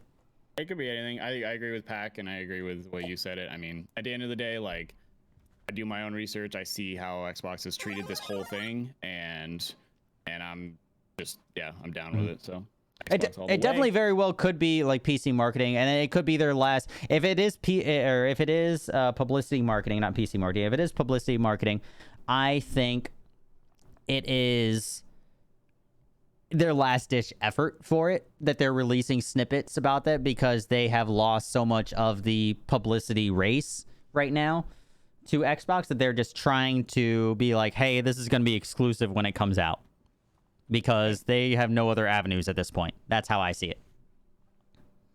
So I don't agree, and well, not even agree and disagree. Agree and side agree. Like, it could also be other things. So that's how I see it.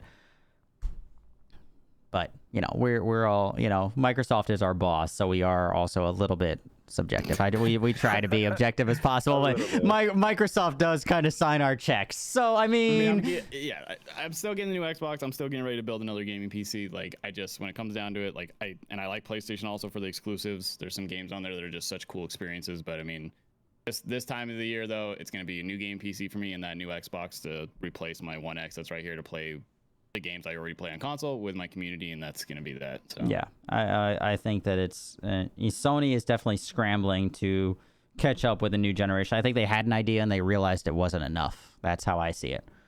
Moving right along into kind of gaming topics and all that. I'm going to wait, where did it go? Oh, I don't have one for Fortnite. I thought I did. Hold on. Oh no, I just had things to talk about. Scott. Yeah, but I thought I had a page up before. But so Travis Scott tour. Just like Marshmello did a concert and all that in Fortnite, Travis Scott, I don't know who the fuck that is. I don't know. I'm old. But they are having a tour concert thing in Fortnite as well. I got to open up the page because it had I guess I closed it on accident. It has the dates and everything, and the time. So just like the Marshmello thing, but this is going to be multiple different events. This is going to be the second ever event. Obviously, you had the Marshmello event last year, the concert, which to me was very cringe. If you did not see any videos and everything of it, just everybody's. I did see a lot of it. It's so cringe.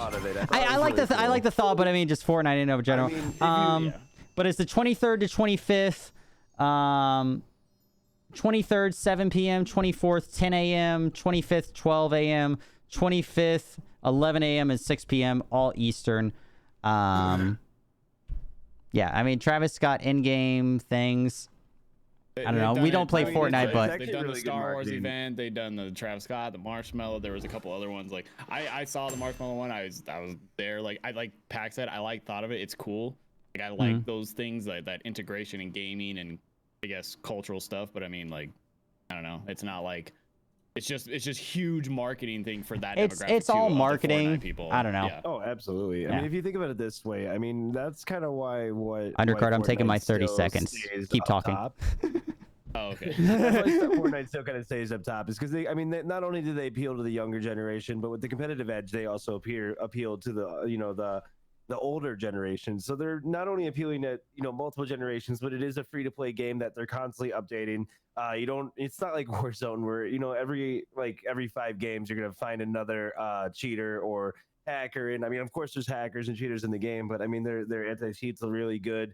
Their graphics are good. Their game is stable, and they're integrating this. I mean, now that obviously will really go towards the younger generation, like the Marshmello thing. I saw videos of that. As cringe as it is to us, imagine a little kid that really loves Fortnite and they're hopping around a live concert at Marshmello that they wouldn't be able to go to in real life. I mean, they're really appealing to the younger generation there.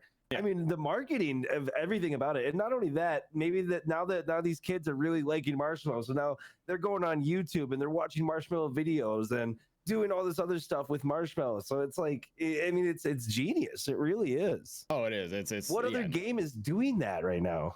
That's why I do give Fortnite credit where it's due. It doesn't mean I'm going to completely, I mean, it's still not for me. I won't, be like, hey, it's just, I give it credit where it's due for what it's done. But I mean, but just like you said, there's kids that play it and just are having a absolute freaking blast gaming, playing a game like Fortnite and being able to also tap into some culture that's going on too, for them. Like, it's just, like you said, it's genius. It's essentially genius. And the Travis Scott one, like, I don't know.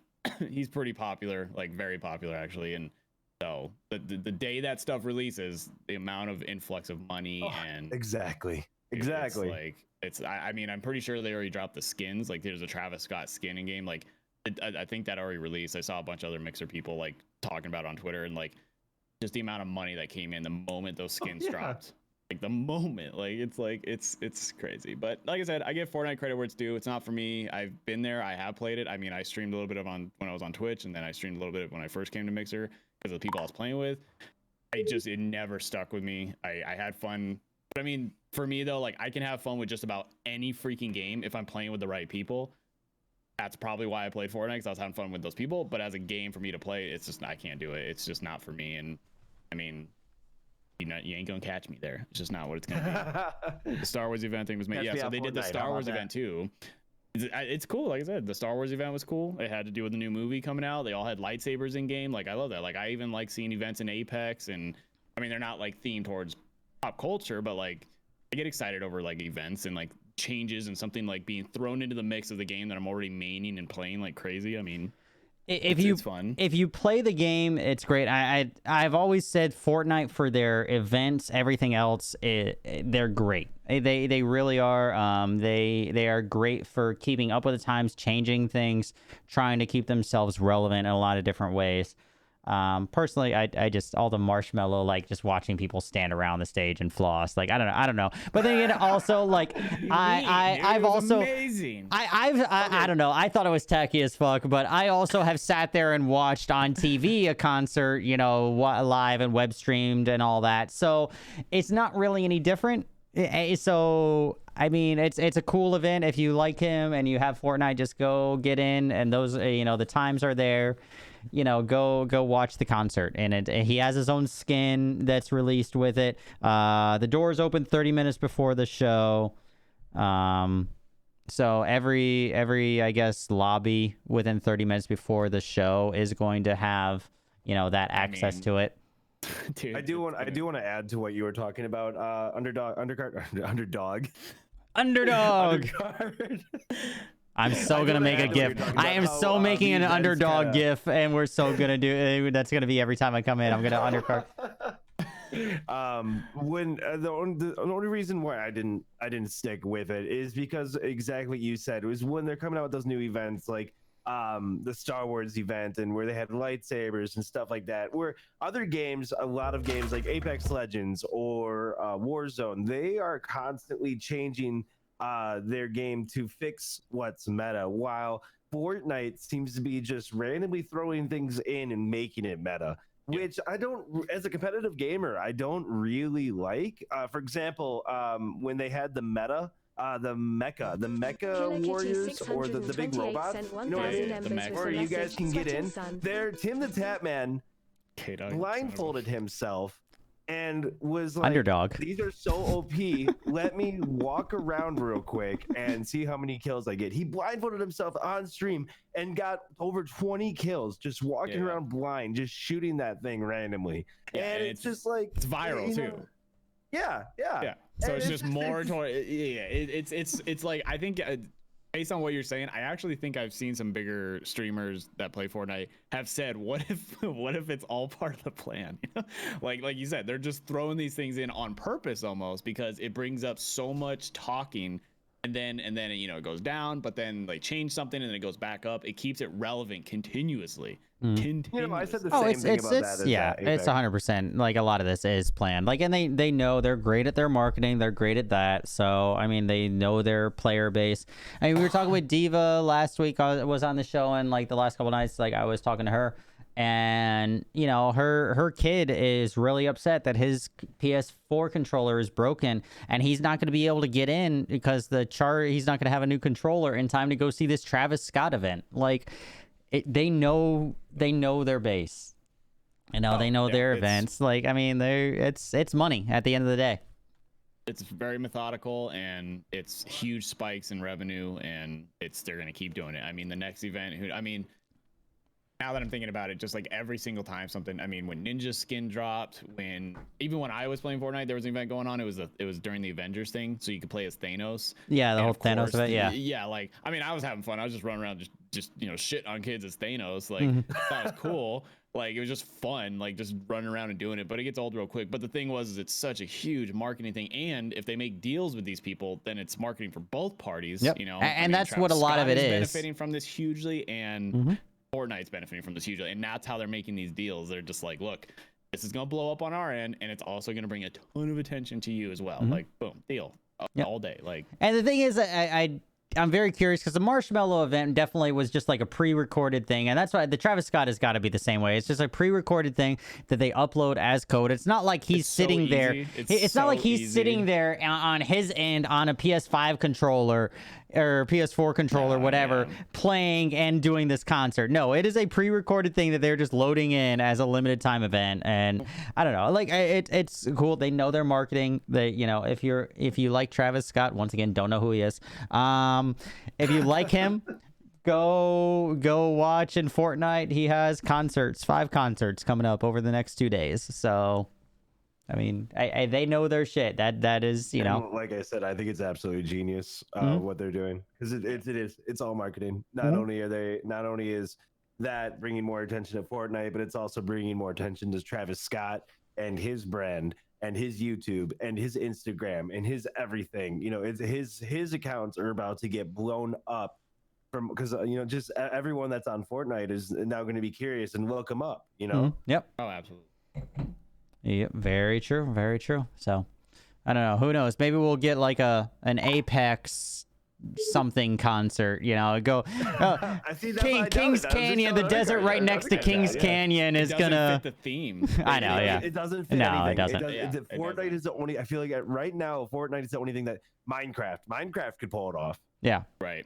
To an Minecraft could extent. pull something like that off. Never mind, because they could actually pull that off great. But right Especially now, with the new, Fortnite, we it's talked like about it last everything week, with their new RTX update that has shadows and everything. Minecraft now has transcended from a shitty, oh, this is 8-bit and we don't want to take the effort to do graphics, so we're just going to be lazy, to now it is actually like, it is an art style. And this is what I said last week, because I always felt like, I know I was like over exaggerating, but I always felt like Minecraft graphics were lazily making a game and making it work. But Right. now, and we talk about like Minecraft with the new RTX update, the shadows and everything, PUBG like it is an art style. It's not just a lazy graphics coding. This is a Minecraft art style, but it has shading and dude, it looks fucking pretty. I will be the first to admit it looks fucking good. We talked about it last week. It did just drop. For those that don't know that might play Minecraft, the RTX update looks fucking amazing. 110%. I will admit that. Yeah, it does. It looks. It really does. Next, Predator. I don't know if Pac played this at West at all. I don't think it was at South. If I recall, I don't think it was. Had a line. I probably did not. Yeah, I know. You guys, I mean, if you guys met me in person, you know how I feel about lines. Yeah, he's like 5 minutes tops, and he's like, yeah, no, we're going somewhere else. No, fuck this. But no, the Predator game, the new Predator game, which is a PS4 exclusive, or was a PS4 exclusive. It is releasing on PC as well. I will get to that topic here in a second. But that does come out tomorrow, as in Friday, the 24th. So not the 23rd, 24th. Not much on it. We've talked about it before in and of itself, but it does release tomorrow. It is now available on PC. That being said, it was initially one of Sony's big things. It was an exclusive there. I took pictures with Predator at West. It's very much, if you guys aren't familiar with it, if you remember Evolve that came out on Xbox, it's kind of like that style where there's 4 people. There's like 4 Marines. There's 4 Marines, 1 Predator. But the difference is in the game style of the game. It's really awesome on PS4. It was really cool. The Marines' goal is they actually have a goal that involves NPCs and things like that. They have, against the computer AI characters. They're having to go here, collect this, and extract, essentially. So that's their goal. Meanwhile, they're being hunted by the Predator. The Predator's goal is to kill them. So the Marines' goal is not to kill the Predator. They have their own separate goal. They're trying to live, complete their goal, and extract. Meanwhile, the Predator, there's just one of them, they're stronger, but they're, subterfuge, and while they're crossing certain areas, snipe them, hit them, and then extract, and then run away, and then do this kind of thing. It's a really cool concept. I really like it. On PS4, at least in the demos and everything at West, it runs great.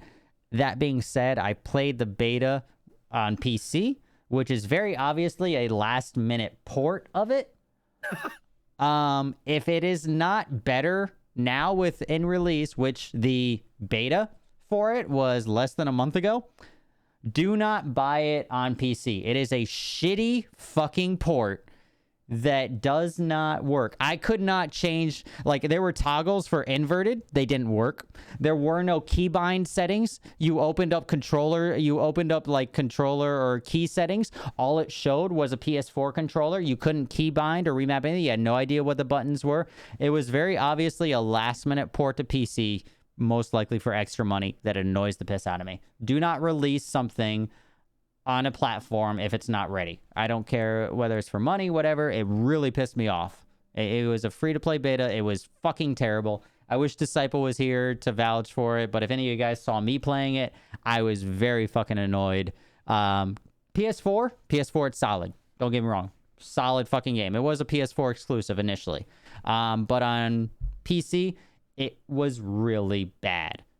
You couldn't select things in menus. The mouse didn't work. It was shit. It was terrible. It's the opposite too. Yeah, it was just very obviously you pay more attention to that type of detail in PC. Yeah, and it was just very obviously a last minute port. So hopefully they fixed it before release on PC, but within less than a month, I'm not too, I'm skeptical. So if you're gonna buy Predator, buy it on PS4. It was solid. Great idea. Great fucking game. It was a lot of fun. PC. And also, it's on Epic Store. Like, don't give me fucking Epic Store. I would play it. It's just one of those games where it's probably fun to play with friends. Oh, yeah. No, it's definitely one of those that's fun to play with friends. And if you're playing solo, you want to play Predator. Just like in Dead by Daylight, if you're playing solo, you want to play Killer, that kind of thing. Yeah. We've played Friday the 13th. We've done all those. Like, those are fun when you just play with the right people. They might not be the greatest game ever, but yeah, they're fun though. And honestly, this game was a lot of fucking fun. I was just very disappointed in when they said, hey, this is going to be available on PC now. I was like, let's fucking go. Let's do it. And then it was just very obviously a bad port. Like, they really didn't do anything to make it PC accessible, besides send it to Epic and say, hey, here. It was just so bad. The inverted didn't work. I couldn't change my fucking sensitivity. I would check inverted in the menu and it wouldn't apply in game. Like, it was just for that. It was just bad. It was bad. Anyways, but Predator as itself, the game was a lot of fun. Does come out Friday. Recommend it on the PS4 platform if you're gonna get it. I cannot vouch for the PC platform because when I tested on beta, it was shit. So yeah. I can't touch my PS4. My roommate's playing the new Final Fantasy, so. Oh, rip. Yeah. Well, then wait till he's done and then get get Predator. But it's like I said, for those of you guys, like I said, if you remember Evolve, it's like that but better in my opinion. Evolve could have been a lot of fun. It's unfortunate that Evolve failed. Also, next in gaming news, DBZ. The newest DBZ game, Kakarot or whatever. New DLC for that also drops Friday. For those of you guys that are DBZ nerds and everything else, and well, not DBZ, but Dragon Ball Super, so it's not DBZ anymore. Beerus is added. I don't know the level qualifications. If D was here, he'd be able to answer for it because he plays it. But level 250 is Beerus. I think it's cool that this is the first story DLC. I have seen a lot of stuff about this game that it matches very well with the storyline, and it is really fun to play. I really need to pick it up, honestly. But the game developer said with the new, the high-end boss fights that they're adding, the developer did say that they've only beaten Beerus, that boss, 1 out of 10 times every time that they're playing it. So I think that's kind of cool that it is actually just not a pushover DLC. Like, it takes a lot of effort to actually beat these new characters and all that. And I think that's pretty fucking cool. And, I've heard it's awesome. I'm going to wait for 1 second. Give me a second. No, you're fine. Everybody's allowed to take their 30 seconds. Yeah, I haven't played it, but I know plenty of people that definitely have said it's I've seen super cool. Yeah, I've seen a lot of videos for it. I've seen it just looks like a lot of fun. I just haven't personally. Hi, kitty. But yeah, no, the new DLC does drop on Friday if you guys do have Kakarot. That does add more of the super timeline as well. Hi, kitty. What are you doing? What are you doing, kitty? don't know if I'll ever pick it up. I mean, I've never played any of the Dragon Ball Z games. I love Dragon Ball, but I mean, like, I just don't I'm know not how much I huge can into dive fighting it. games. That's the only reason I haven't picked it up. Like I'm not great at fighting games, so I just kind of stay away from them. I don't know. I have the ones that I play. Mortal Kombat is my main one. Injustice. Those are the two that like I'm totally obsessed with when they come out. But other than that, I don't play any other fighting games. Yeah, they yeah, I guess the whole thing, the fighting style behind it, everything. I guess there's the different forms you have, of course, like the Super Saiyan, all that. They're high-end level characters. You're able to still play at them. They're your Super Saiyan God forms. Well, I mean, it's fight more 'em. than a fighting game, right? Isn't it like an actual? It's like, fighting, but it's yeah, like you play through like the story, and it's actually accurate almost to the anime and everything. So I mean, it Gotcha, seemed okay, really that's what I fucking thought. cool. I was gonna say I didn't. It's not like what's the other one? What's the I don't know, the other Dragon Ball Z games. I don't know what they're called, but I know that this one's not necessarily just a fighting game. It's actually like an RPG. Like, Yeah, it ties in, and you're able to build up your characters, like exactly the levels and things like that of your respective characters as you're going through and you're fighting and training and all that, and it ties in, just the cinematics and everything tie in to, you know, just how almost better than how they looked in the anime, just in a video game universe. right. I think that's... Wait, where did my notes go? Where are we going? I'm going the wrong way. Whoop, wrong side. Next, Dragon Ball Z did that. Animal Crossing. Where's my Animal Crossing thing? Where's my tab for that? Animal Crossing update for those of you guys who are Animal Crossing people, like myself. I have not played in like the last week, unfortunately, because I've been playing Valorant the last 2 weeks. But yeah, so Animal Crossing update did drop as well. April free update does come with a bunch of new things. There is the art thing that is coming as well. But with the new update, April 23rd running through May 4th, Nature Day event will kick off in Animal Crossing. The event will feature special Nook Miles challenges to focus on nature-inspired goals, such as planting trees and watering flowers. Sorry, I'm also distracted by Kitty right now, who's being very feisty, hence why I'm over here doing this. Also, as well, with the event, things that are confirmed with the new update that are coming out. May Day Tour, May 1st through 7th. And the first week of May, players can use a one-time May Day ticket at the island airport to head out on a limited-time tour to an island that looks different than the usual Mystery Island tours. A special visitor looks familiar might also be there. I don't know who that is. I don't know Animal Crossing lore. If JoJo were here, she'd probably be able to tell us. I don't know, JoJo or Diva or one of them.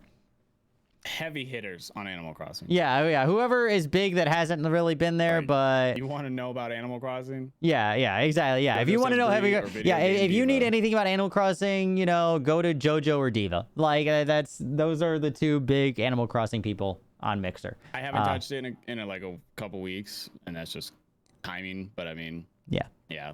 I did see the trailer for that though. The update though, all the stuff they're adding. International Museum Day, May 18th through 31st. Celebrate International Museum Day. Players can take part in a stamp rally.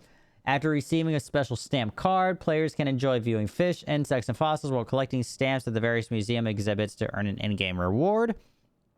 I know Queen's been doing it quite a bit as well, but she still does other stuff. Like JoJo and Diva have been like maining it lately, and they've been like the number ones in the category. No matter whether, you know, besides like their normal view count. Wedding season, June 1st through 30th. During a nuptial-themed June, players can visit Harvey's Island to meet the married couple Reese and Cyrus, as well as help arrange and take anniversary photos with them in Wedding Picture Studio. You can get wedding-themed items as a token of gratitude. So, yeah, that's also a thing coming in June.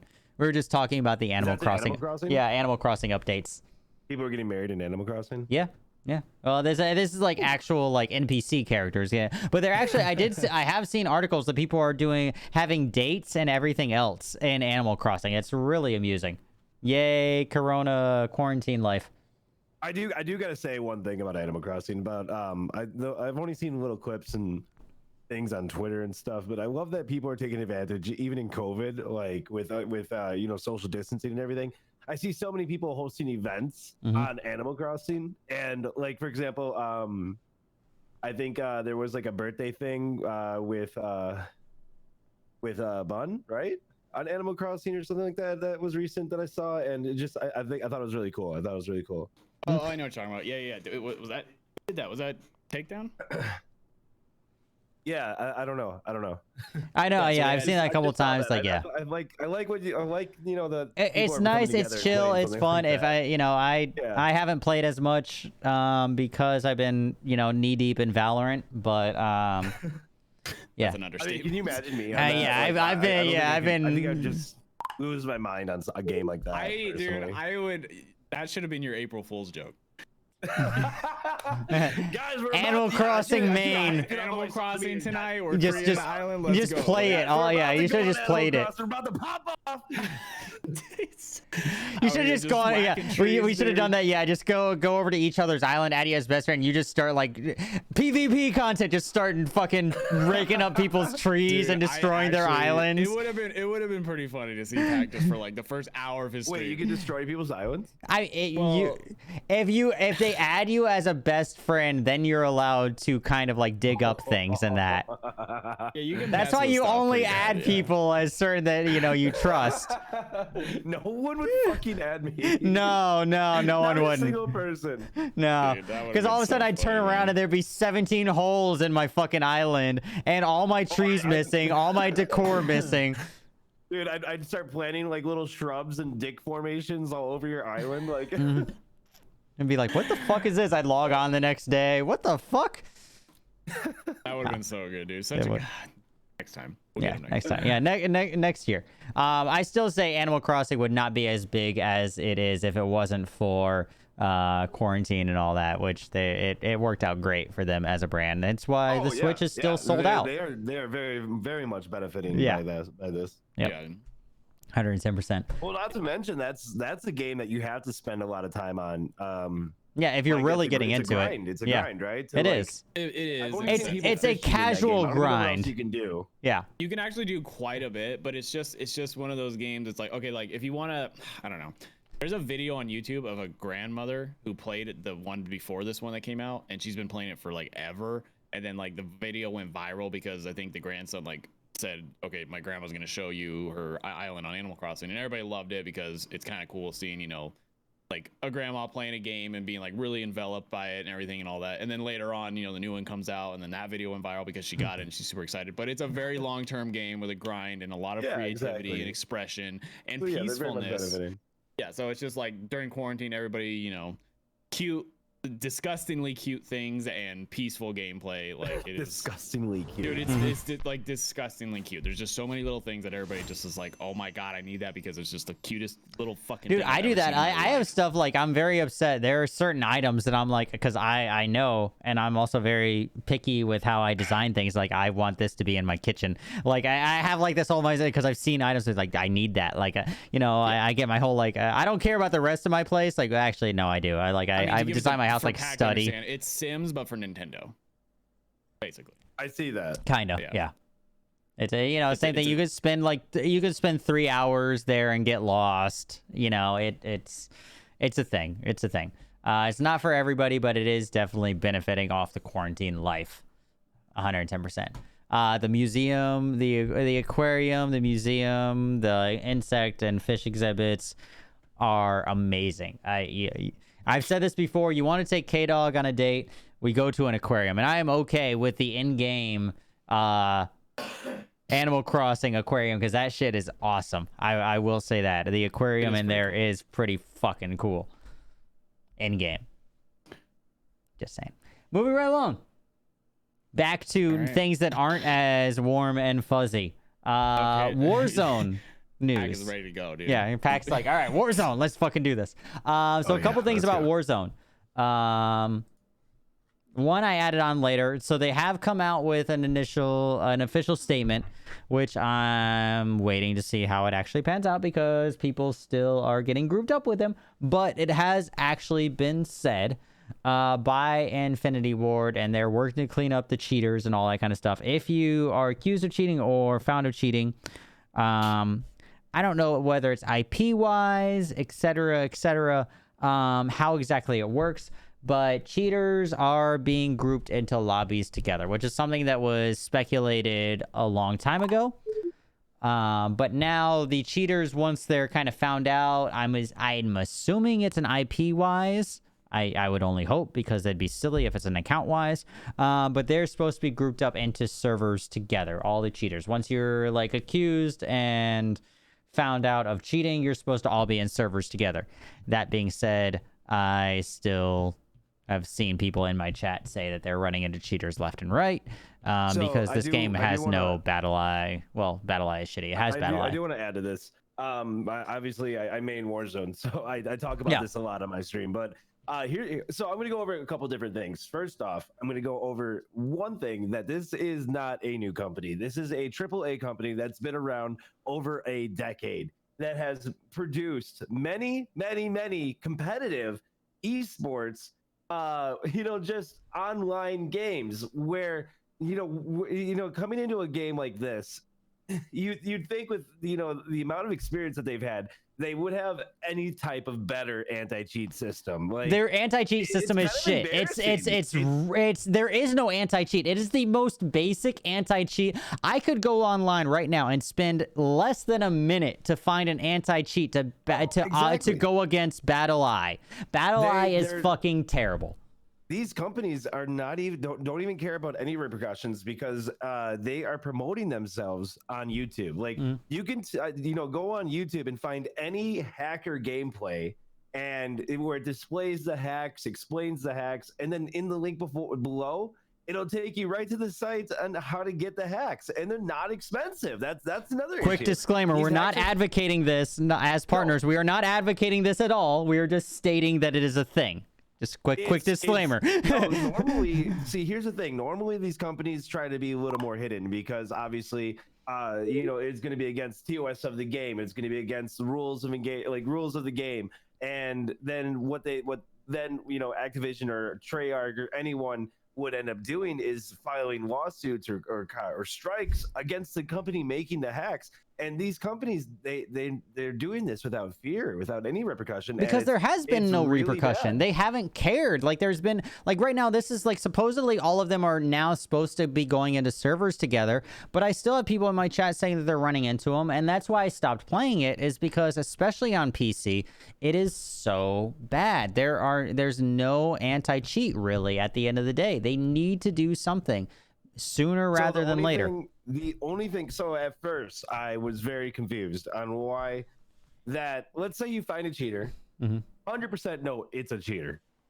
And you're like, okay, instead of banning that person, instead of doing a hardware ban, an IP ban, a software ban, instead of banning the account, any of the above, let's instead put them in a lobby with other cheaters. Now, I can see where that can go wrong, but I can see why they're doing it. First off, they made Warzone a free-to-play game, which right off the rip was their kind of, in my eyes, their biggest mistake. But then again, all other BRs that are coming out, they're all free to they play. have to be free. You have to be free to play right now. Yeah, you're not going to compete. So in order to compete, they had to make it free to play, which I see. And let's say they ban that cheater as a free to play game. Anyone can get a VPN, even if they do an IP ban like that. Anyone can get a VPN and just change their IP and make a new account. I mean, it's steps, but if you pay for the subscription on a hacker or whatever thing, it's the steps that people are willing to take. So instead of banning their account, they're then sticking those accounts into another cheater lobby with other aimbotters and everything like that, which I kind of see where they're coming from in that sense, just because instead of banning them and having them make a new account and just repeat the process over and over and over again, let's just keep their account alive so they don't make a new one and just stick throw them. Cheaters. I kind of see where they're coming from on this, but at the same time, like, it's still an issue. It's still it's not even quite a band-aid. It is a. It will help for a little. It'll help for a couple days until they realize now, especially with the news out officially stating that they're doing this, they're just going to be like, oh, well, now that they found out I'm a cheater, I'm in these lobbies with other people, so I can't drop a 60 bomb because everybody else is wall hacking also. I'll make a new account. Like, it's not going to help in the long run. I mean, it's amusing for us who don't cheat to know that, oh, all the cheaters are playing each other.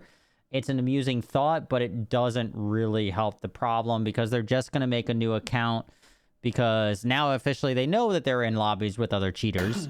So they're just going to make that new account and then come back into the normal lobbies with us. You know, I do have another thing to say too. In my chat a lot, I keep getting people coming in and saying they are doing so much. They're doing so much. They're doing so much. They just banned 50,000 people, and then that was that was last month, I think. And now recently, a couple weeks ago, the number went up to 70,000 people that have been banned. I mean, you got to remember that these are just accounts that are being banned and remade. So out of those 70,000 people that have been banned, there's still it's still those same 70,000 people yeah, they out just there. yeah, they just cheating. made, you know, COD OG player 12675 is now COD OG player 12676. Exactly. So you it know, doesn't matter. The fact that they're banning accounts, that's good, but you got to remember that these same people are still making new accounts and still cheating. And on top of that, there is they've just reached not that long ago 500 million accounts on Warzone, which they were very proud of. And if you think about it, even with the 70,000 ban, let's say they were IP bans, let's say they were software bans, so those people can no longer play the game no matter what. Let's say that was a thing. Out of 500 million, 70,000 is a pebble. Like even out of 1 million, 70,000 is a small amount. Imagine 500 million. And that's saying something, being that as PC players, so a lot of, you know, something I've said also is that people don't realize, even though if you have crossplay on, even when you're playing into Warzone, it prioritizes, if you're playing on Xbox, it prioritizes you playing against Xbox people. Even with crossplay on, you're not automatically going against PC players. So if you're on Xbox, I've said this before, you may not feel the same way or see the same thing that us as PC players do in the cheater hacker side, because we are playing against those people every match, and you know, or at least 1 out of 5 matches, and we're seeing it. And so let's say even if you're playing on like you're in a group of all Xbox people with crossplay on, what he's saying is you are now going to be prioritized with other Xbox or PlayStation people, where mouse and keyboard, even if you, let's say you're on mouse and keyboard on Xbox, and then you're going to be prioritized with mouse and keyboard with other Xbox or PC players. So let's say you're just a squad of PC players, then you're going to be prioritized with just PC players. There's going to be the mix in there, but it does prioritize towards that. That's what so that's why we as PC players run into those hackers a lot more, is because the hacks are coming from PC, which has always been the downfall of PC, is them doing you know, the fact that people will run these hacks. At the end of the day, to answer chat and things like that, they're gonna have to just institute a better anti-cheat. Battle Eye is fucking terrible. I said this before it launched, and it is just a Battle Eye is, I don't even know how old at this point. It has been played around, it's been worked around so many times. It is just a terrible, cheap way, very basic anti-cheat. They need to work with somebody, get a better anti-cheat there, and they need to start doing IP bans just as a whole if they really want to make this work on the PC side, because it is bad. I will run into a cheater hacker 1 every 5 matches at tops, and that is being generous. That I run into 1 out of 5. Generous. That is very generous. 1 out of 5. They need to get something better than Battle Eye on the board, and sooner rather than later, because there's a lot of big streamers that, you know, and that have already dropped it. They, you know, they will not play it because of the hackers and all that. And don't get me wrong, it's really great when you outplay a hacker, but it just takes a lot of the fun out of the game, because also we're trying to produce content, and when we're getting killed by somebody who's wall hacking, you know, from 1,000 yards away, there's nothing we can do. And okay, I actually had a couple people, because there was one night in particular I was getting very angry, and it was just because it was just a bad night for me that I just kept running into hackers. And my chat was, you know, a couple of people in my chat were like, hey, it's a cheater, move on. Like, you know, you're bound to run into cheaters. But you got to remember, these games are 30, let's say these games are 30 minutes long. And majority of the times I run into cheaters are towards an end of a game and causing me to lose a win. As a content creator, I do push leaderboards. You know, for me specifically, I'm very competitive. I push a lot of like my stream is purely competitive, and I do push leaderboards, I do push wins, I do push a lot of other different things. And let's say for example, out of 1 out of 5 games, and I play for let's say I play 20 games in a stream, and let's say 6 of them are I run into hackers and I get wins taken away from me because of a cheater. How much that's what That's a lot of almost time wasted. 4 hours, Mhm. almost 4 hours of my stream minimum that are just completely wasted. Not completely wasted, but completely just shut down. But yeah, it's like And it's just a lot of time, a lot of effort, a lot of just to be killed by a cheater that just kills me with no effort at all. It just I mean, sometimes I feel like my rage is, like it's justifiable, and that's appropriate. why a lot of like Yeah. streamers and bigger names, and they're gonna start feeling this sooner rather than later. Already, a lot of the bigger content creators have dropped it, so they're gonna start feeling this sooner rather than later if they don't fix it. It's already been an issue. A lot of people have already dropped it. It was an I mean, issue if you see their Twitter is just Oh, yeah, completely blown up. Yeah. I mean, Nonstop. same thing happened with PUBG, same thing, and that's why, that's why the big names will drop it in the end, because they're not going to want to battle their content against people who are hacking, because also you have those people that will literally be cheating and then realize they're in the same lobby. We'll do a couple things to say that they're in the same lobby as Summit 1G or Shroud or whatever, and be like, okay, I'm going to go find them. And because they have that anti-cheat software, and then just wreck them, because they're cheating. And so it's, as a content creator, it makes you not want to play it. It's also in beta. It's also in beta. Let's keep that in mind. There's a lot of games that are in beta. Yeah, I call it beta. Yeah, it's in beta. Yeah. I bullshit. Warzone is not in beta. I'm sorry, it is not in beta. Warzone is coming from. Warzone is in beta, like has been doing Fortnite is this still for a in beta. decade. Yeah, Fortnite is still in beta also, I think. Yeah, I mean, PUBG was okay. So PUBG actually made a mistake. They were in beta for a very long time, and their game was absolute shit. I mean, their game was amazing at the time. Don't get me wrong. Yeah, it was amazing until something better came along, because they coasted. I've said this before. PUBG coasted. They were like, we're the only ones on this platform. We're the only ones doing this. We got this. And then they were like, we don't have to do anything else to make it better. We're just going to coast. And then fucking Fortnite came along and said, oh, we can actually run better and different art style, but we can actually run better and more efficiently. Fuck it. Yeah, exactly. That's where Fortnite took off instead of PUBG, and that's where PUBG failed. Yep. The last, actually, this is what you were talking about for Warzone, where large content creators were dropping it. I actually dropped PUBG for some of the same reasons. The last time I played PUBG, there was a team that got themselves inside of a rock and were able to shoot everyone around them, but they couldn't be shot. And that was the last time I played PUBG. After that, I uninstalled the game, and I was like, this game's been out for years now, and they're still not working on the same problems that they had in the beginning. And that's where I gave up on PUBG. Yep, and it's going to happen to Warzone. If it continues down the same path. And which it kind of brings me to the other thing I want to talk about with Warzone, which they're building up in one of the articles that I linked for us, is they are building up events in Warzone with their cinematics, both for every season, everything. This article says, I don't play it enough, so this is me just talking what the article says. But a lot of people are feeling that they are building up like end-game events in Warzone, similar to like Fortnite does end-game events, which on two sides of it, one, you hope it lasts that fucking long, because the way that it's going right now, with cheaters and things like that, we don't know. And also, in a pro kind of side, assuming it does last that long, it is kind of interesting, because it seems like as a brand, they're betting on Warzone more so than they ever did on Blackout, because Blackout, they did not push nearly as much as they are doing Warzone as a brand. No, and that's where Blackout got very repetitive, and it failed. Yeah. Because they didn't release new content.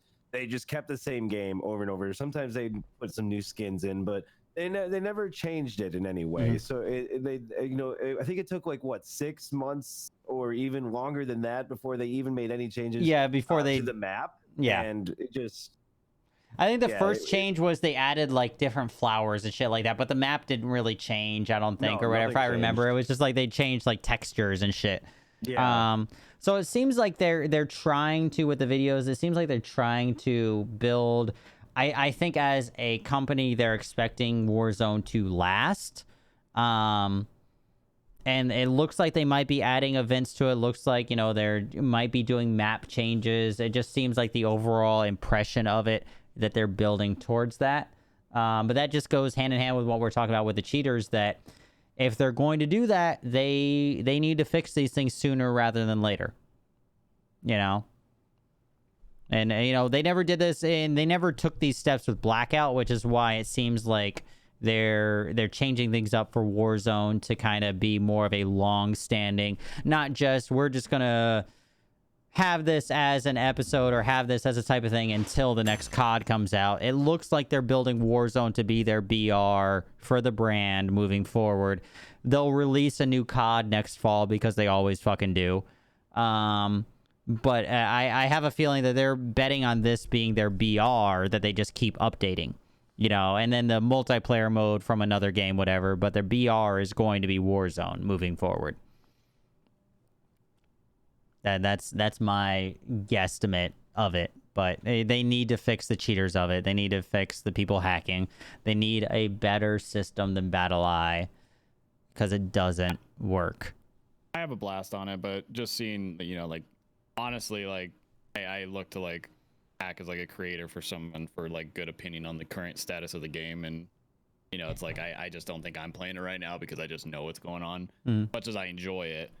But Yeah, I'd rather just put my time in on Valorant or go back to, you know, Apex, which I love dearly, or anything else. But I'm not gonna, you know, I don't know. Yeah, I mean, it's fun. Even Apex has a better handle because they have a better anti-cheat system.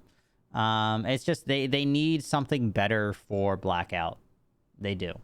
It's got a yeah. huge following. And that's where I come back, where they've been doing this for a decade. Yeah, exactly. They should know better. They should know better. They literally went with like the cheapest anti-cheat that they could find. Like, free to play game. Yeah, for a free to play game. And I just, yeah, we're not. Yeah, don't even get me started on the audio and all the other issues. We're just talking about the hacking and everything else. Those are issues of the game itself.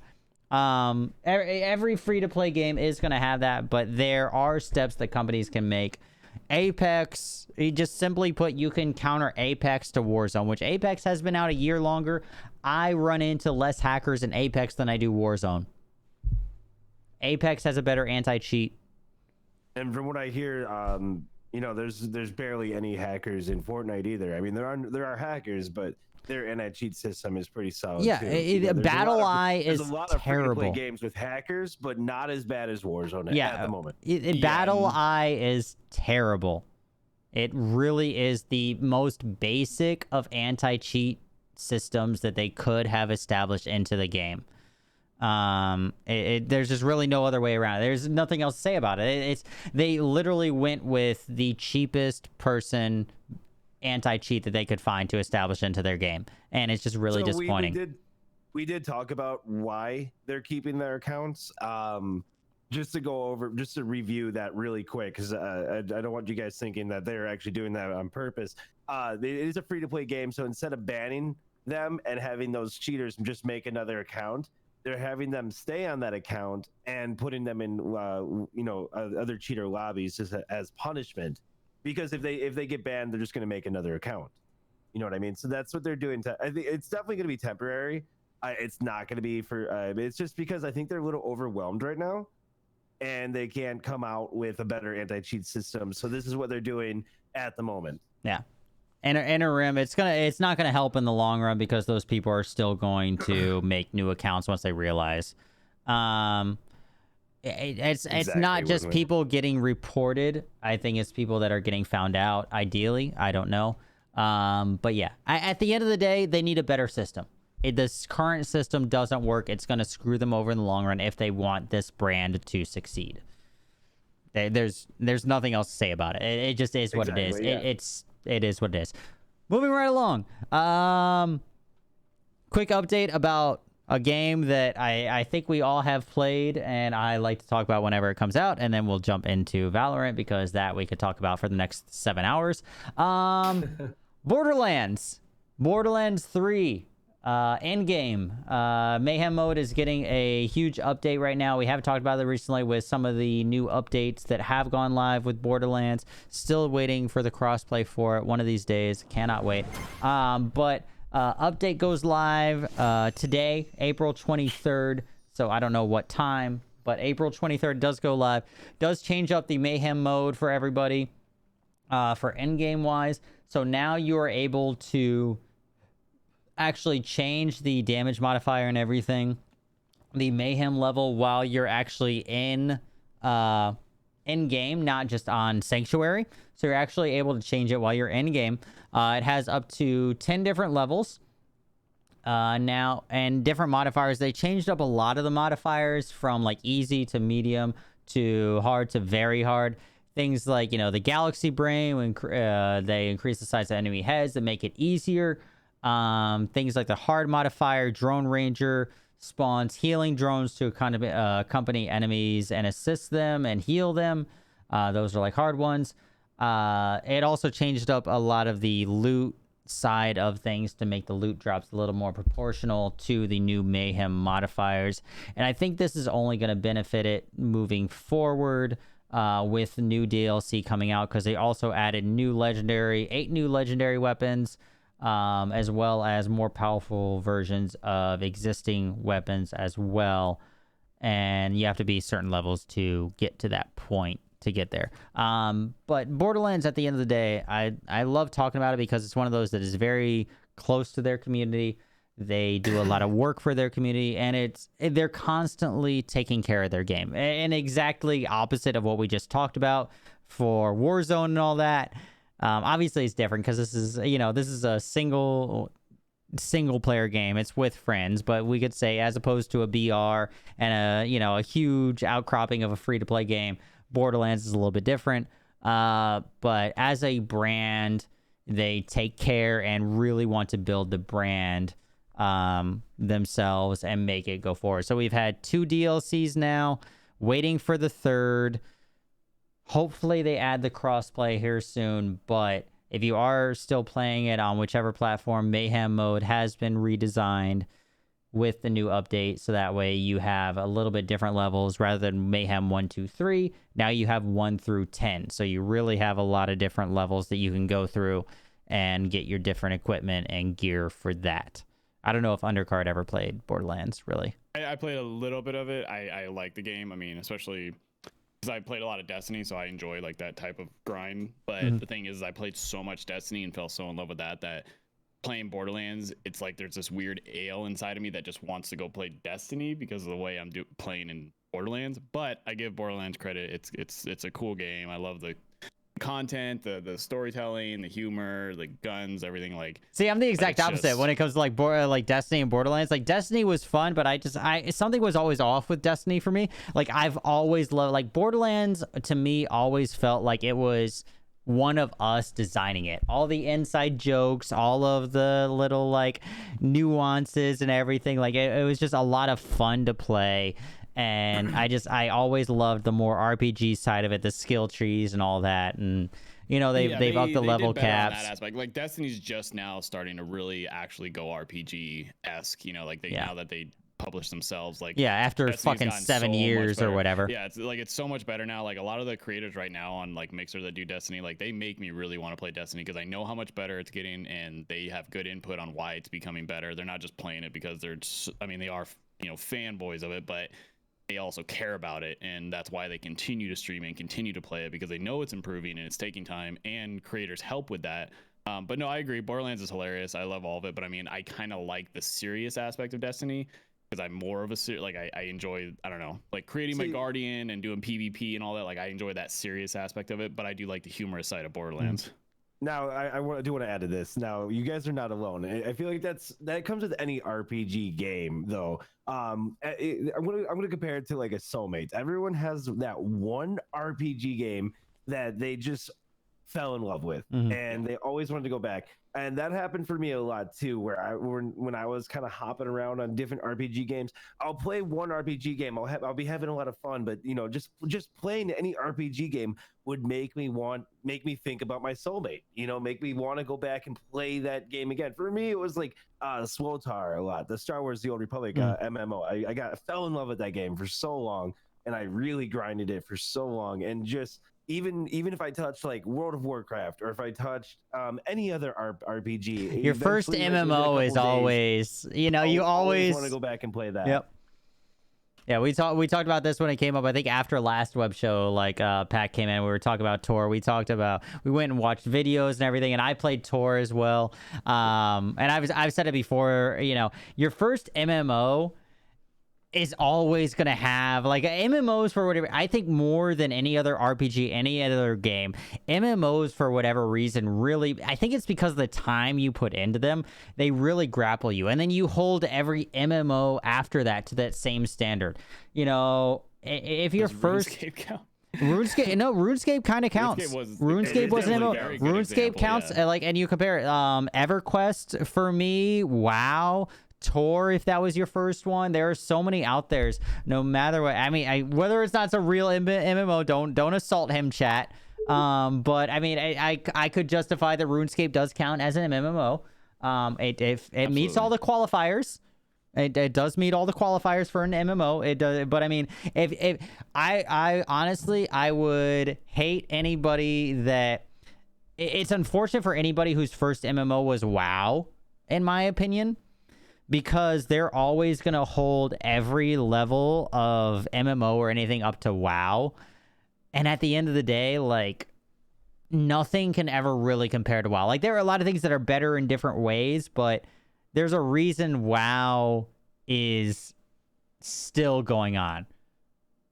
RuneScape. Well, one of the no, I play. My first love was EverQuest. So yeah, I the say old RuneScape, school RuneScape wasn't the first. Yeah, first. Like, Yeah, one of the like it was. But that was like 2000s. But if you played RuneScape and it was an experience, it was in massive online multiplayer. It was by definition massive multiplayer. Yeah, online. it was by definition. You know, if you want to look at the core definition of an MMO, RuneScape does qualify. If you're saying that who held the reins on that, maybe it might not have been RuneScape, but it counts if that is an experience for you as a game. Like, technically, we were just talking about it, that cartoon game. Man, what is it called?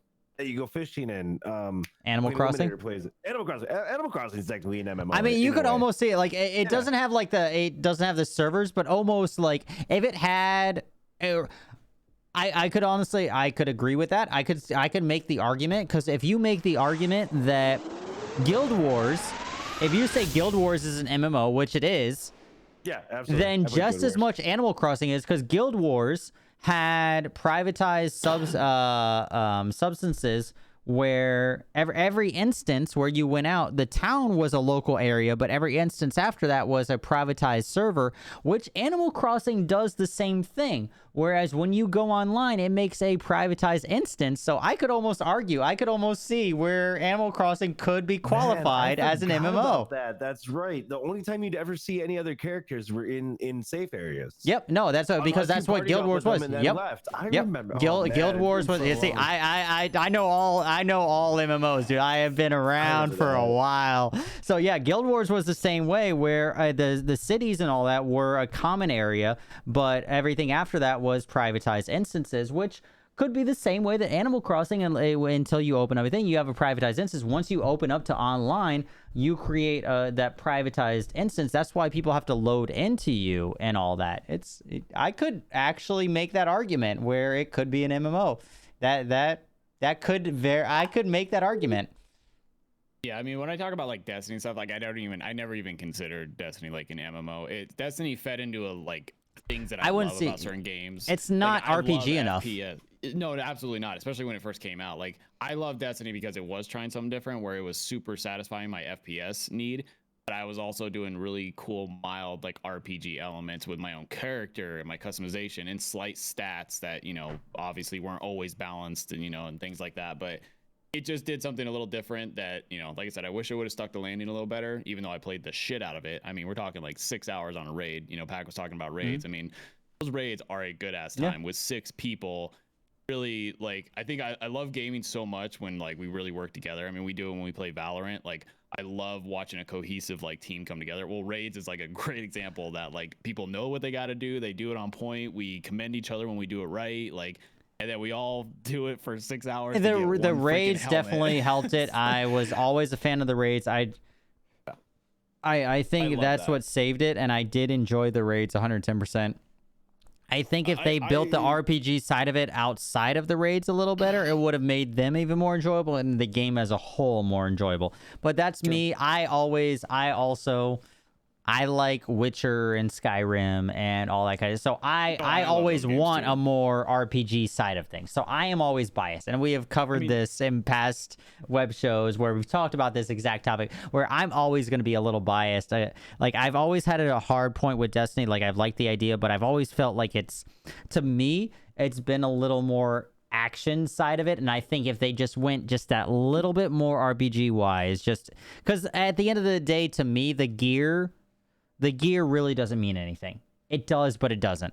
It really doesn't mean much. And people have argued that's like, oh, well, there's this tiny little thing, but it really doesn't. And I think I've always said if they made that little bit extra with either the gear or maybe made stats or something, it just needed a little bit more. I've always said just a little bit more. I've always felt like Destiny, like I wanted to love it. Like I was here or like Destiny was here and I needed it to be here. Like there was just one little tiny I think thing that's the technical missing. side of you too, because it's like I know what you mean. I think if you play Destiny and you enjoy Destiny, you kind of, I don't want to say, sounds really bad, but like lower your standards because like you just enjoy what you're seeing and what you're experiencing. Yeah. You as a person that kind of reconstructs and looks at a technical aspect and a stats aspect, it's like it actually becomes unappealing to you because like you said, because I don't have that. matter to me. Yeah, but you're playing with 5 other people who are like, look at my badass shoulder pads. Like, you know what I mean? Like it's you have to just enjoy the experience.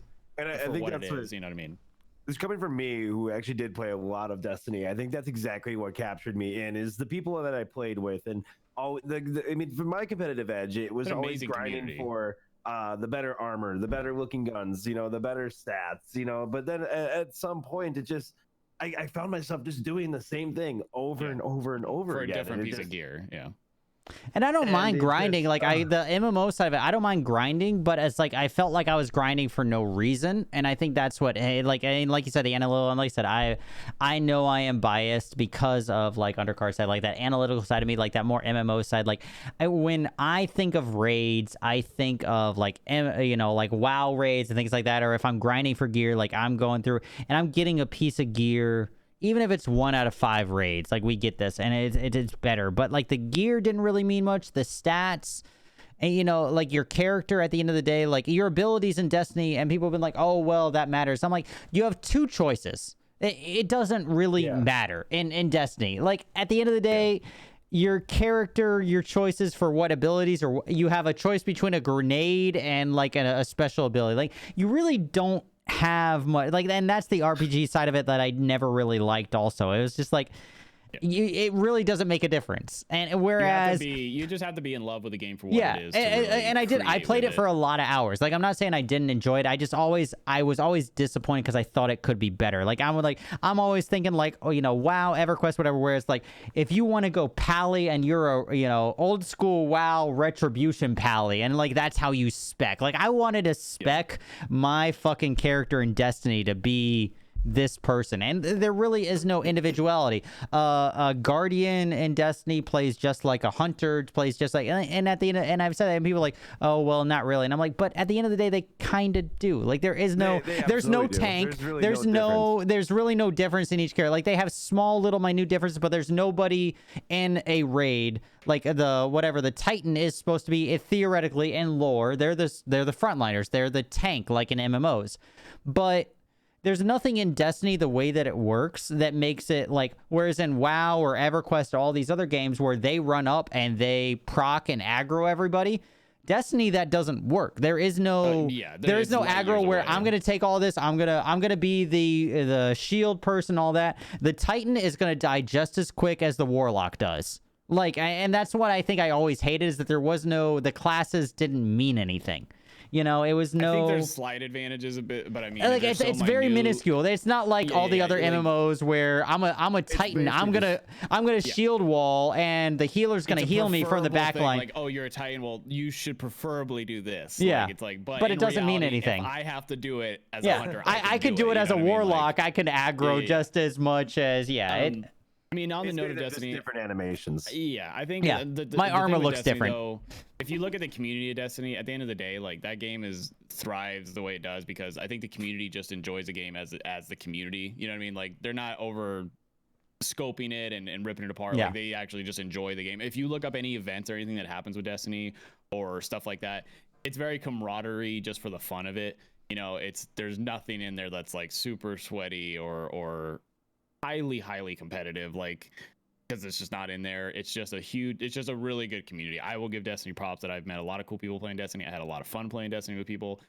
But I mean, that's kind of the extent of it. That's why people love Destiny. They love that community, and then the game complements that as well. It's a hub essentially. It's like playing. I mean, people played RuneScape once upon a time, and some people just literally played RuneScape because they enjoyed eating people and talking to people, while they were also cooking a fish on the side of a path and just doing RPG stuff. You know, but I mean, some games just bring people together in a certain way, and they'll support the game till the end of time because of that. Like, it's not like it's not one of the ones holding the competitive lead in gaming right now, like Warzones and Apexes and coming up Valorants and. But long story short, Borderlands update. Borderlands update. Long story short, Borderlands update. Yeah. I mean, but no, everything does apply. There was actually a little bit on Destiny this week, but nothing. I think they did have a little tiny bit of an update as well on Destiny. Ironically enough, that we ventured off onto that. But what started this was the Borderlands update that's going on with Mayhem, and we'll just move right along to the last official topic of the night, which is Valorant, a game we all know and love and play. I'll talk a little bit about multiple things, then we'll get into it. First thing that did come out this last week, with all the talk about anti-cheat, everything else, a lot of things there. Riot has gotten issues and gotten talks against the fact that they have built this anti-cheat, which I personally advocate, from the ground up, even on the kernel side of operating systems and computers and all that. So that way, that's why when you have to restart your computer after installing it, so it runs from when your computer starts up. With OS, so that way the operating systems, that way you can't have programs running operating system side, administrator side that go into the game. So they're trying to prevent that. That being said, they have posted as of Friday, because a lot of people have been like, oh, well, this is an issue, yada yada, people could hack into it, whatever. They have offered up $100,000 bounty if somebody, as a hacker, can find a security flaw in their controversial system, their anti-cheat system. So if you are able to hack into their system and send them the specified information, so top out for, there's different price points for whatever, but if you are actually able to hack through their Vanguard system and be able to get player information and send them the screen caps and everything else and send them the information related to it, they are willing to pay you money, because also that helps them honestly improve it. But they are obviously that steadfast in the way that they design the system, which is one of the marketing systems behind it, is the anti-cheat side of things. They are focusing on the fact that, hey, you cannot hack this from the ground up. Now, there have been people that are hacking and exploiting things like that, and there have been superficial hacks that have been out there. Don't get me wrong. They have been quickly patched, and they are quickly amending those. There are things that they, have not seen, but a lot of them, a lot of issues haven't come up, and people have said that their kernel level stuff is not active, or that is active 100%, and then it's just not as good. I have seen things that honestly their kernel level stuff is not active, and I feel that way honestly, because I think from what I've seen, they have been waiting to fully roll out their kernel level anti-hack, because of the community backlash for it. but they are offering bounties up for up to $100,000 if you are able to hack it from the kernel level and actually get through, because people are saying that having a kernel level anti-hacking thing violates, you know, now this software is on my computer, now you're able to see things on my computer, etc., yada yada, and people are upset about that. I say your fucking phone analyzes everything you say. What the fuck are you really bitching about, Karen? Like, I don't get it. But Oh my God, you said.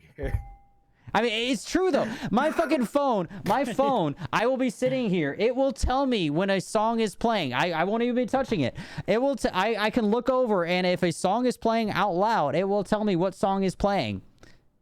Don't even have to fucking touch it. Don't even have to do anything. It'll be like, oh, this is the song that's playing right now. The microphone is always active, guys. Like, I don't, like, it's fucking stop worrying about it. Like, if you don't want to be fucking analyzed by the government, get rid of your phone, get rid of your Alexa, get rid of all this, because guess what? All that shit's constantly on. Hate to break it to you. A smart MrPac. Does this make me look smarter? Mm-hmm. Okay. I like it. Do I look more intelligent with wearing this? I mean, it's a nice little balance between that and the hat. Like, it's amusing. You know how tempted I was, because obviously I was dressing up. You know how tempted I was to not wear a hat. I don't. Yeah, I imagine just as much. I would have, the moment I popped in this call, I would have been like, first time. You guys don't see it, but I'm not even wearing pants, so it doesn't even The matter. top half is what matters. That's Exactly. You should show us. That would As make this perfect. streamer, all that matters as streamers is the top half. You guys don't see even my side cam. You guys can't see my bottom half really right now. Exactly. Like, I mean, you guys, like, you kind of like see a little bit, but you don't see this. I'm wearing fucking chef pants right now, but I mean, you guys don't see the bottom half. Normally, guys, we're sitting here in like fucking the comfiest pair of fucking shorts, bullshit, Exactly. raggedy bullshit. Up top, yeah, we look good, but that's all that's on camera. You know, that's all that matters. You guys don't see anything else. Yeah, Doesn't exactly. matter. That's all that matters. But yeah, so they have their anti-hack thing up. So if you guys are hackers out there and want to make some money, do that. But honestly, to me, it just shows that as a brand, they are that confident in their brand and in their anti-cheat that they are willing to be like, hey, if you hack it, we'll give you money. Because also they're going to learn from it, you know. So, but they are that confident in their brand that it is unhackable. You know, or, I do very wanna hard to point hack. this out that other sites have done that, but not to that extent, not with that much money. Yeah.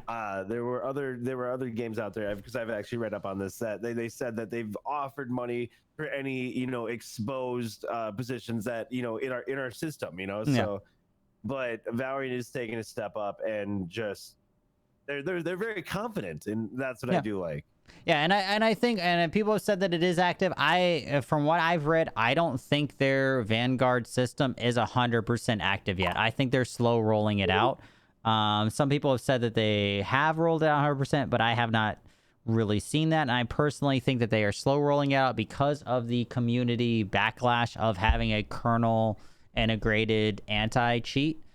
I think that we will definitely see less hackers as it goes forward, because also their system is built to literally immediately, as soon as something comes up that does circumvent that system, it's patched. So that's a good thing. So as opposed to Warzone, where we said they need to fix some shit, Valorant was built from the ground up for esports, for this being a thing. Moving right along. I'm going to go ahead and switch to this. That way we read through. Valorant patch notes went live today.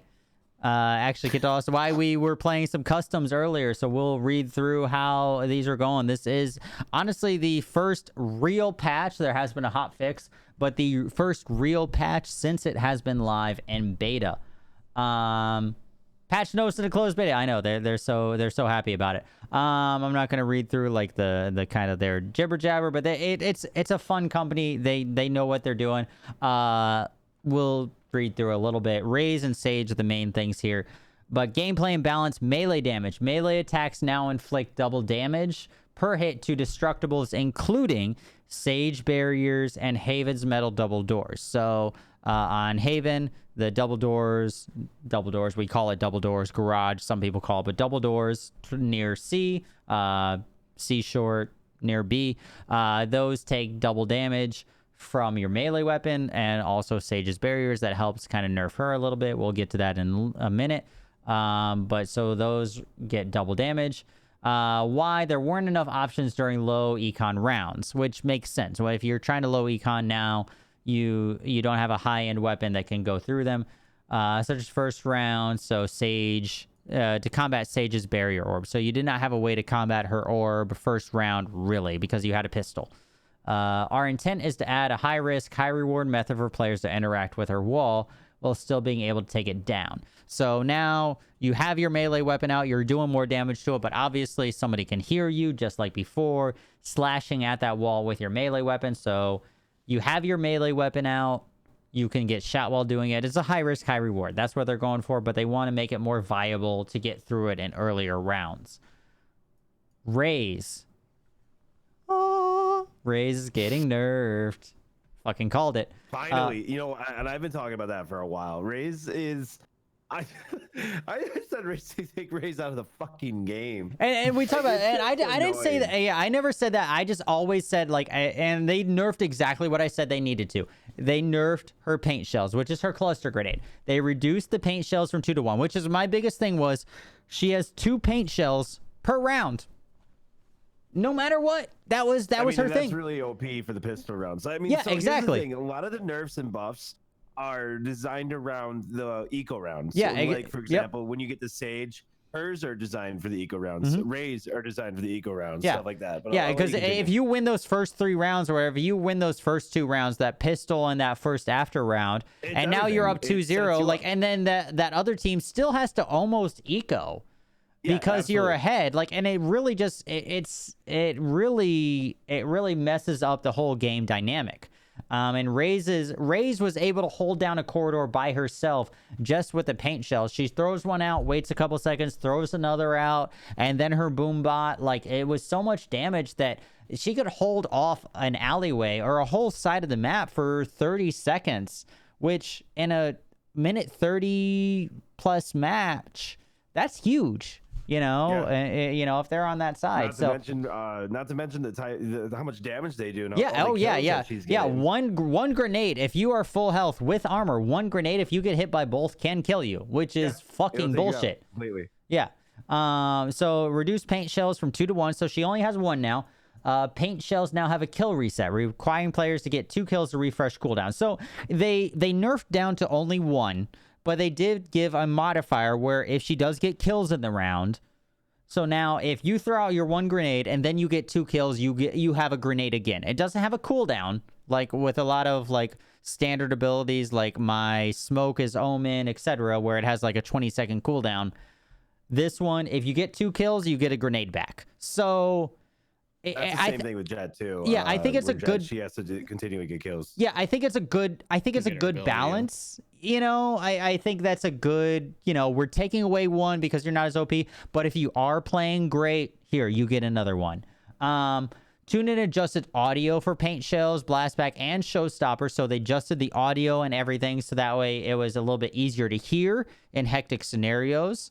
And fixed an edge case where the secondary cluster of paint shells would explode quicker, which I think was huge because I noticed this also where the secondary shell of them, her cluster grenade exploded faster than I think was intended, and I expected this. I never said it. There was no way to counter it. Yeah, it was so fast, the initial explosion to the second, and it obviously was a glitch in some way that the second explosion was faster than intended, because you could try it, you get hit by the first one, you're trying to run out of the second one, and there's just no hope. Now at least there's a hope, it seems, that you can, you know, not up with it. They now have a minimum duration before exploding. They don't say what that is, but Raze's goal is to be a highly threatening duelist that punishes enemies posted in predictable positions, which I'm fine with. I want her to be able to throw a grenade into a corner if she thinks somebody's there. I'm okay with that, but she shouldn't be able to kill a whole team with it. But we felt like the cluster grenades and their numbers were creating overly oppressive scenarios, like I said. Also, players should be supplied proper gameplay information, and the audio cues on Raze's abilities didn't match their threat, so we changed the audio. So they made the audio. I haven't yet to play with this. We'll probably play with it tonight after the stream. I have not experienced the new audio, but I'm assuming they upped it. They made it a little bit more prevalent, so that way we know when Raze is throwing out abilities. For example, when the showstopper is equipped, her rocket launcher, or fired from a distance, players should be able to clearly identify and interpret the threat. We have matter. Yeah, as soon as you see her with that rocket launcher. Oh yeah, you're dead if she fires it. But I mean, like, ideally now, if you hear her proc it, it should be a little bit more. Which I always tried to call it out because I would hear it. But now it should be a little bit more prevalent. Maybe it might even be a little more directional now if she's near you. Maybe if she's like around a corner, so then you know that she's like, hey, she's right there. She's probably going to peek this corner and shoot with it. We'll see. I don't know. I haven't played with it yet. This literally went live earlier this morning before or after our customs games. Sage. Slow orb now also slows the airspeed of players in the zone. This affects bunny hopping and jet and things like that. Which so I do agree because of the bunny hopping. That was a thing, but I feel like Jet shouldn't have been taken away from that. Jet's abilities is purposely there to counter this slow ability. I don't think it does like too. It slows them, but I don't think it's that much. So we get to like the why though. It'll explain a little bit more. I don't think it slows too much because they still say they want bunny hopping to be a thing. So players can now walk through slow orb without making noise. So if you are walking, you won't make noise on the slow orb. That is something to take note, guys. So if you, whatever key it is, I remapped mine. I think it's shift standard. If you are walking through the slow area, you will not make that kind of creepy crawling noise. Why though? Players were able to circumvent too much of Sage's slow orb by bunny hopping. We want the minimum slow-mo to be a bit more consistent with all movement, while still allowing for bunny hopping and walking to provide a slight benefit. So I think it's more countering the bunny hopping. I don't see Jet's movement being countered as much. Like I don't, the way that they see it, like we can test it with Jet, like even like a customs, but they slowed the airspeed, but I don't, and maybe Jet's will be slowed like a little bit. She won't go as far, but I don't think as much. I don't know. Is this her glide are you talking about, or what are you? Like her dash thing. Like we're talking about like, so airspeed is anything when you're not touching the ground in this scenario. So her dash technically is it technically airspeed? Because I think it technically would be. But I mean, I think she would only be slowed a little bit. Because they still want bunny hopping to be viable in this, which bunny hopping isn't a huge thing in this game, but they still want it to be viable. Like bunny hopping doesn't make you go faster, like in Counter-Strike. Yeah, in Counter-Strike, I watched you can before it got nerfed. You could literally get to one side of the map to the other side in like 5 seconds. Yeah, you were like really good at bunny hopping. Yeah, and so it doesn't, that's not a thing in Valorant, but they do want, if you know how to bunny hop, and this, so it does say that bunny hopping, it does still provide a slight benefit. So walking and bunny hopping still will provide a benefit to it. The jet dash, I think they just didn't want bunny hopping because you could get through a Sage slow if you bunny hopped in. Like if you were already in it, it sucks. But if you bunny hopped into the Sage slow and through it, you could do it in like 2 to 3 bunny hops and get through the whole thing. And I think that's what they wanted to nerf, was the airspeed of like the jumping factor of it. Because that wasn't supposed to be a thing. So while we're still on Sage, did we talk about her walls yet? No. Well, I mean, they talked about the general part of it. The general how you could get through it. The walls are a big thing too. Sage's wall actually got nerfed in a way because of the eco rounds.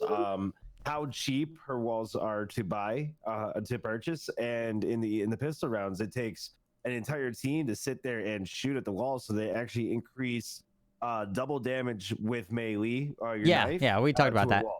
Yeah, the melee attacks do double damage to our walls as well. That was in the general for whatever reason. It also applies to like the doors as well. So double melee damage to doors and all that. Map updates. They fixed a lot of exploits that we have all seen so far, and they're gonna keep going you know, as they find exploits, they're going to keep adjusting them. That's what this game is built around. They're built around fixing exploits on all maps. And they did move the orb from B mid to B main. So to garage or B long, whatever you want to call it, on split, which is huge. I think that's good. Because having one in mid and having one in A long was kind of weird.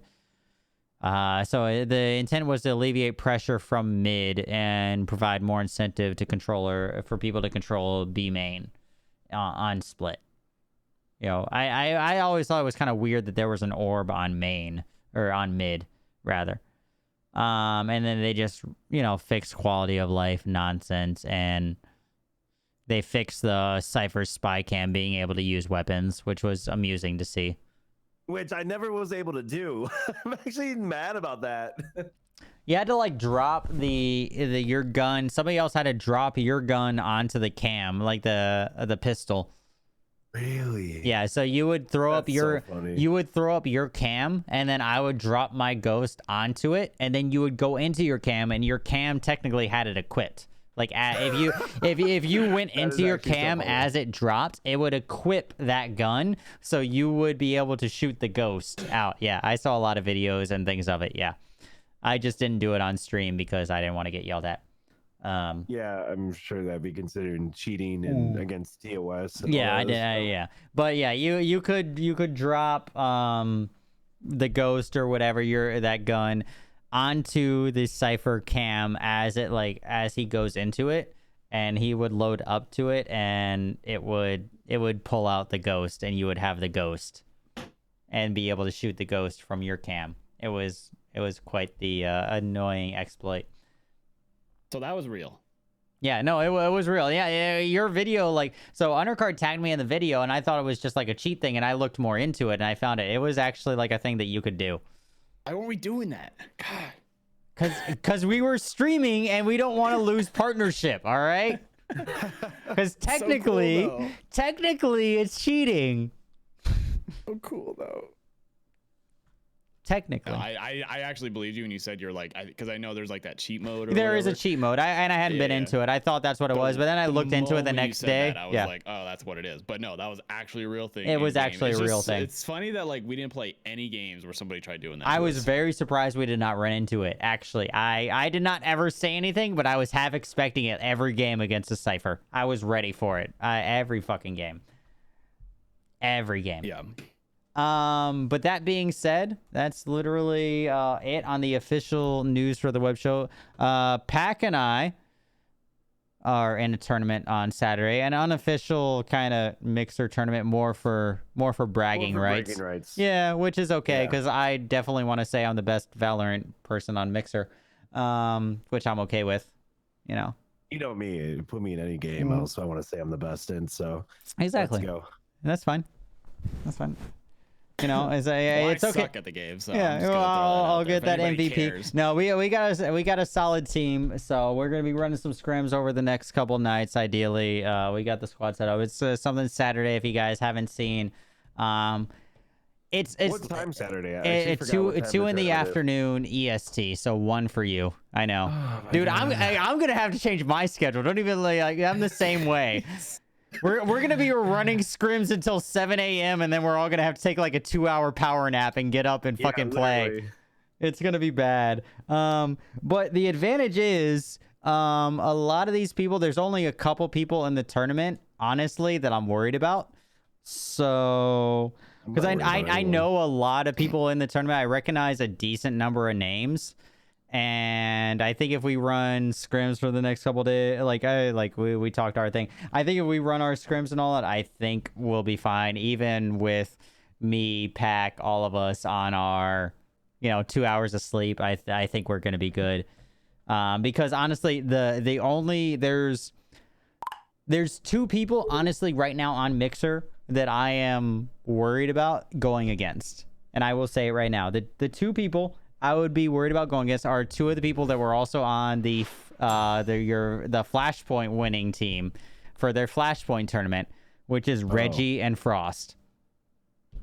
Yeah. Reggie Okay. and Frost. I would get Reggie on my team in a fucking heartbeat, but she didn't respond. I wanted Reggie as our 5th.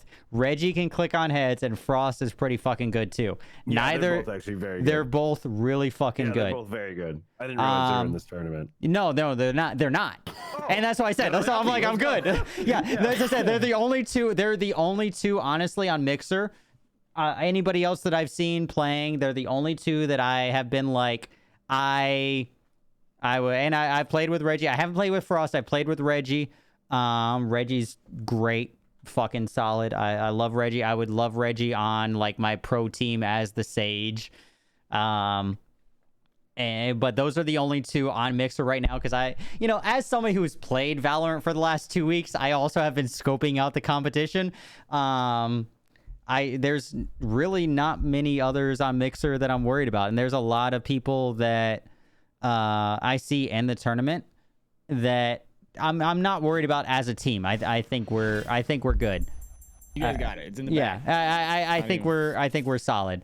Because neither of them are in there. Like, and this, Frost is solid and Reggie is a fucking shot too. But neither of them are in this. This is more for bragging rights, so I'm okay with it. So it's a low-key tournament. We have it Saturday afternoon. Low-key, more kind of for bragging rights tournament, but it's a start for Valorant. Yeah. Don't turn your back on Kdog, especially in random customs. Bad things happen. Did anybody post? All right, nobody posted anything in the live Q&A. Yeah. I actually ran in front of you, Charlie. That's the bad thing. I fucked up and ran in front of you. Yeah, I was like, wait. I thought, yeah. I snuck up behind you, but then I actually ran in front of you as I was trying to knife, and I'm like, fuck, I'm dead. That being said, all of the topics that we covered tonight, as we're finishing up here, guys, getting into the last couple minutes, I have nothing in the Discord for it. I could show the clip. You guys want to see the clip? You guys want to see? You guys want to see the clip? Me? What about me? What the hell did I do?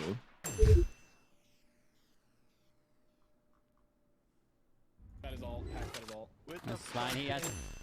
Both of you can suck my ass. I mean, if I killed you, I'm sorry. At least I didn't take my sweet ass time to creep up on you and stick a knife in the back of your neck.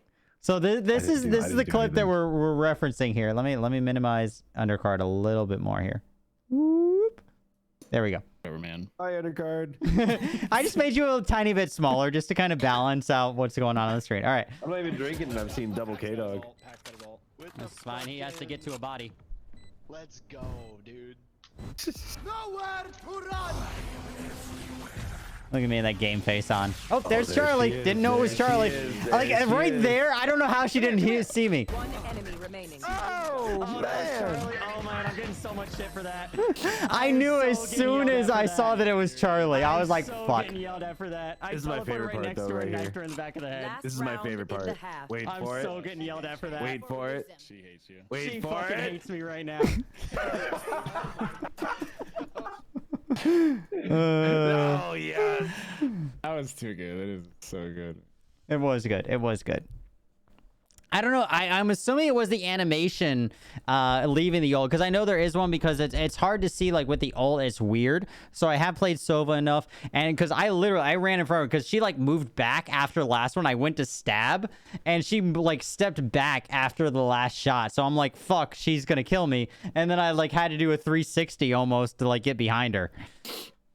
Yeah, you almost choked on it. Yeah, I really did. I thought I was done. It was almost not clip worthy at all.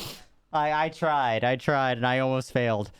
But I'm assuming it was because of like the animation of like the Sova ult that she wasn't able to see like me like there as she came out of it for the third one. But any other questions, guys, before we end up this Kdog After Dark episode, whatever number this is? For all of us. 12. We actually went 12? through a lot of topics today. A lot of good topics. Yeah. I like And there it. was a little bit more than last week. Honestly, COVID has been hurting the web show. And we talked about this last week. I've been having to scour. This week was actually pretty good. We covered a decent amount of topics, a lot of different things out there. But if anybody has any questions before we end up here and then switch over probably just to playing some Valorant, I assume. Yeah, exactly. We're probably going to switch over to just playing Valorant, but if anything that we covered, guys, I didn't see anything posted in the Discord. Speak now or forever hold your peace. I'm going to finish this glass of wine. Oh, yeah, she's... What was I going to say? I was gonna say thank you for having me on the show. Of course. I do appreciate it. I had a good time here. A lot of topics. I'm glad I was able to put my input in. Pleasure having you. Well, here, let's do this. Well, you guys, if you have any other questions, definitely put them in chat right now. Everybody who's out there, we'll go through our kind of finishing ceremonies here as we do every time a little bit, and then we could talk in the last little couple minutes. But if not, then we'll just kind of end it. We'll go right along. Shots? Oh, we don't do shots, but I just kind of like it. Because eventually all of these are going to be audio files on podcast. Because so this is just as much a podcast as it is a web show. Absolutely. I agree with that. So yeah. So everybody, again, thank you so much for being here. Once again, my name, I can talk. My name is Kdog57. He didn't type it in chat. My name is Kdog57. You can find me that on everything, Kdog57 Gaming. Of course, we do this web show every week. A lot of these guys you will see back here frequently. Undercard has been on here plenty of times. I'm sure Pac might be back here in the future, depending on if he is willing to get up here at this time in the future. But definitely, it has been a pleasure having everybody. So definitely come back every Wednesday night, 11 p.m. We do the web show, talk about gaming news, streaming news, everything relating to our industry. Just going right along. Undercard. Of course, where can everybody find you when you're not around? You can follow me on social media, Undercard 1290, and I stream every night, 10 p.m. Mountain Standard Time. What the fuck is Mountain Standard Time? Fucking Arizona. Arizona. Fucking Arizona. Simple answer is Arizona, and we don't recognize daylight savings, so stop. Yeah, asking me fucking about weird it. Arizona doesn't recognize Mountain. What? Like everybody's like. If I had $1 for every message I got saying you're on early, I go, no, I'm not. You're just in the future, and it's okay. Fucking Arizona. Anyways, Pac, MrPac, where can everybody find you? Guys, when I'm not streaming, check me out on Instagram, MrPac Live. Check that out. Otherwise, I'm here on Mixer, midnight to noon CST. Other than that, yeah. The plugs. There we go. No, that's the thing. Like we got to plug at the end because also we have the audio side of it for the podcast and everything. So I got to make sure that everybody gets their viable goodness. We talked at the beginning a little bit about everybody. Undercard, of course, a viable a very supportive thing. I do want to give a huge shout out, honestly, to Undercard because if he hadn't woken up and come on the stream, it would have been just me and Pac tonight. My other co-host kind of bailed on me, so I do want to give a huge shout out to him. So thank you so much, Undercard, for being here. I got you, dog. I appreciate you. I texted you. Well, to be fair, I did text Charlie and ask if she had Undercard's number. To be fair, though. To be fair, I did text Charlie first because I didn't know I had Undercard's number. Well, to be fair, also, like... Undercard has been on the stream multiple times, so I didn't want to... Undercard was one of those that knew the layout of the web show, so I was trying to bring somebody in last minute who would be able to accommodate last minute, if that makes sense. That makes sense, right? Like I didn't want to. Called me and I didn't know what was happening. I thought we were going for shots. No. But I mean, last time we did hang out. I do gotta say, I've met both of you guys in person. We've hung out a lot, and I've absolutely vibed with you guys. Every time I meet you guys in real life, we have a great time, and we don't, someone say shots. I see that. Shots? We do drink a lot too. Yeah. I mean, cheers. But no, I didn't want to pull somebody, and like there were other people that probably I could have pulled into the web show, but I didn't want to pull somebody in 45 minutes before the web show that did not know how the web show worked really as well, which is Undercard has been on it a couple times now, so I could just be like, hey, do you want to be on the web show? And he's like, yeah, I'll cover for you. And he knows everything. I'm able to just, he knows how it works. Mm-hmm. And now you can be on that list as well, Charlie. It's okay. But I knew Undercard was there as well. I knew we had this conversation. It's okay. I still love you. Don't worry. Oh, excuse me. Anyways, That's really about it. Any other questions? I did not see any other questions in chat. Did anybody notice any questions? Bun, happy birthday. Happy late birthday. I think that's really about it, everybody. I have a cat that's literally licking my hand slash herself. What do you say Yeah, we get let's these finish scrims it. going Yeah, on? let's finish up. Everybody, thank you so much for tuning in. Officially, this is the end of the web show. Everybody wave, say bye, hi, have a good time. You don't do anything I wouldn't, and we will see you guys next week, Wednesday at 11 p.m. Eastern, give or take a couple minutes because there's always technical difficulties. But 11 p.m. Eastern time next Wednesday. And next week I have, hold on, wait, shit, I should have known this ahead of time. Silent? Who do I have next week on the show? Guys, who do I have next week on the show? Oh, next week I have Fifi. Phoenix Inferno is on the show next week, 4/29. So Fifi will be on the show. Good friend of a lot of us that you know, between Pop and all of us. So Fifi will be on the show next week. Guys, love you a long time. See you next week. Definitely hang out. We are going to be playing some games, but I am officially ending the recording for the podcast and for the YouTube. See you next week. Love you a long time. Bye. Thank you, Kdog. Thank you, Undercard. Have a good one. Bye, guys.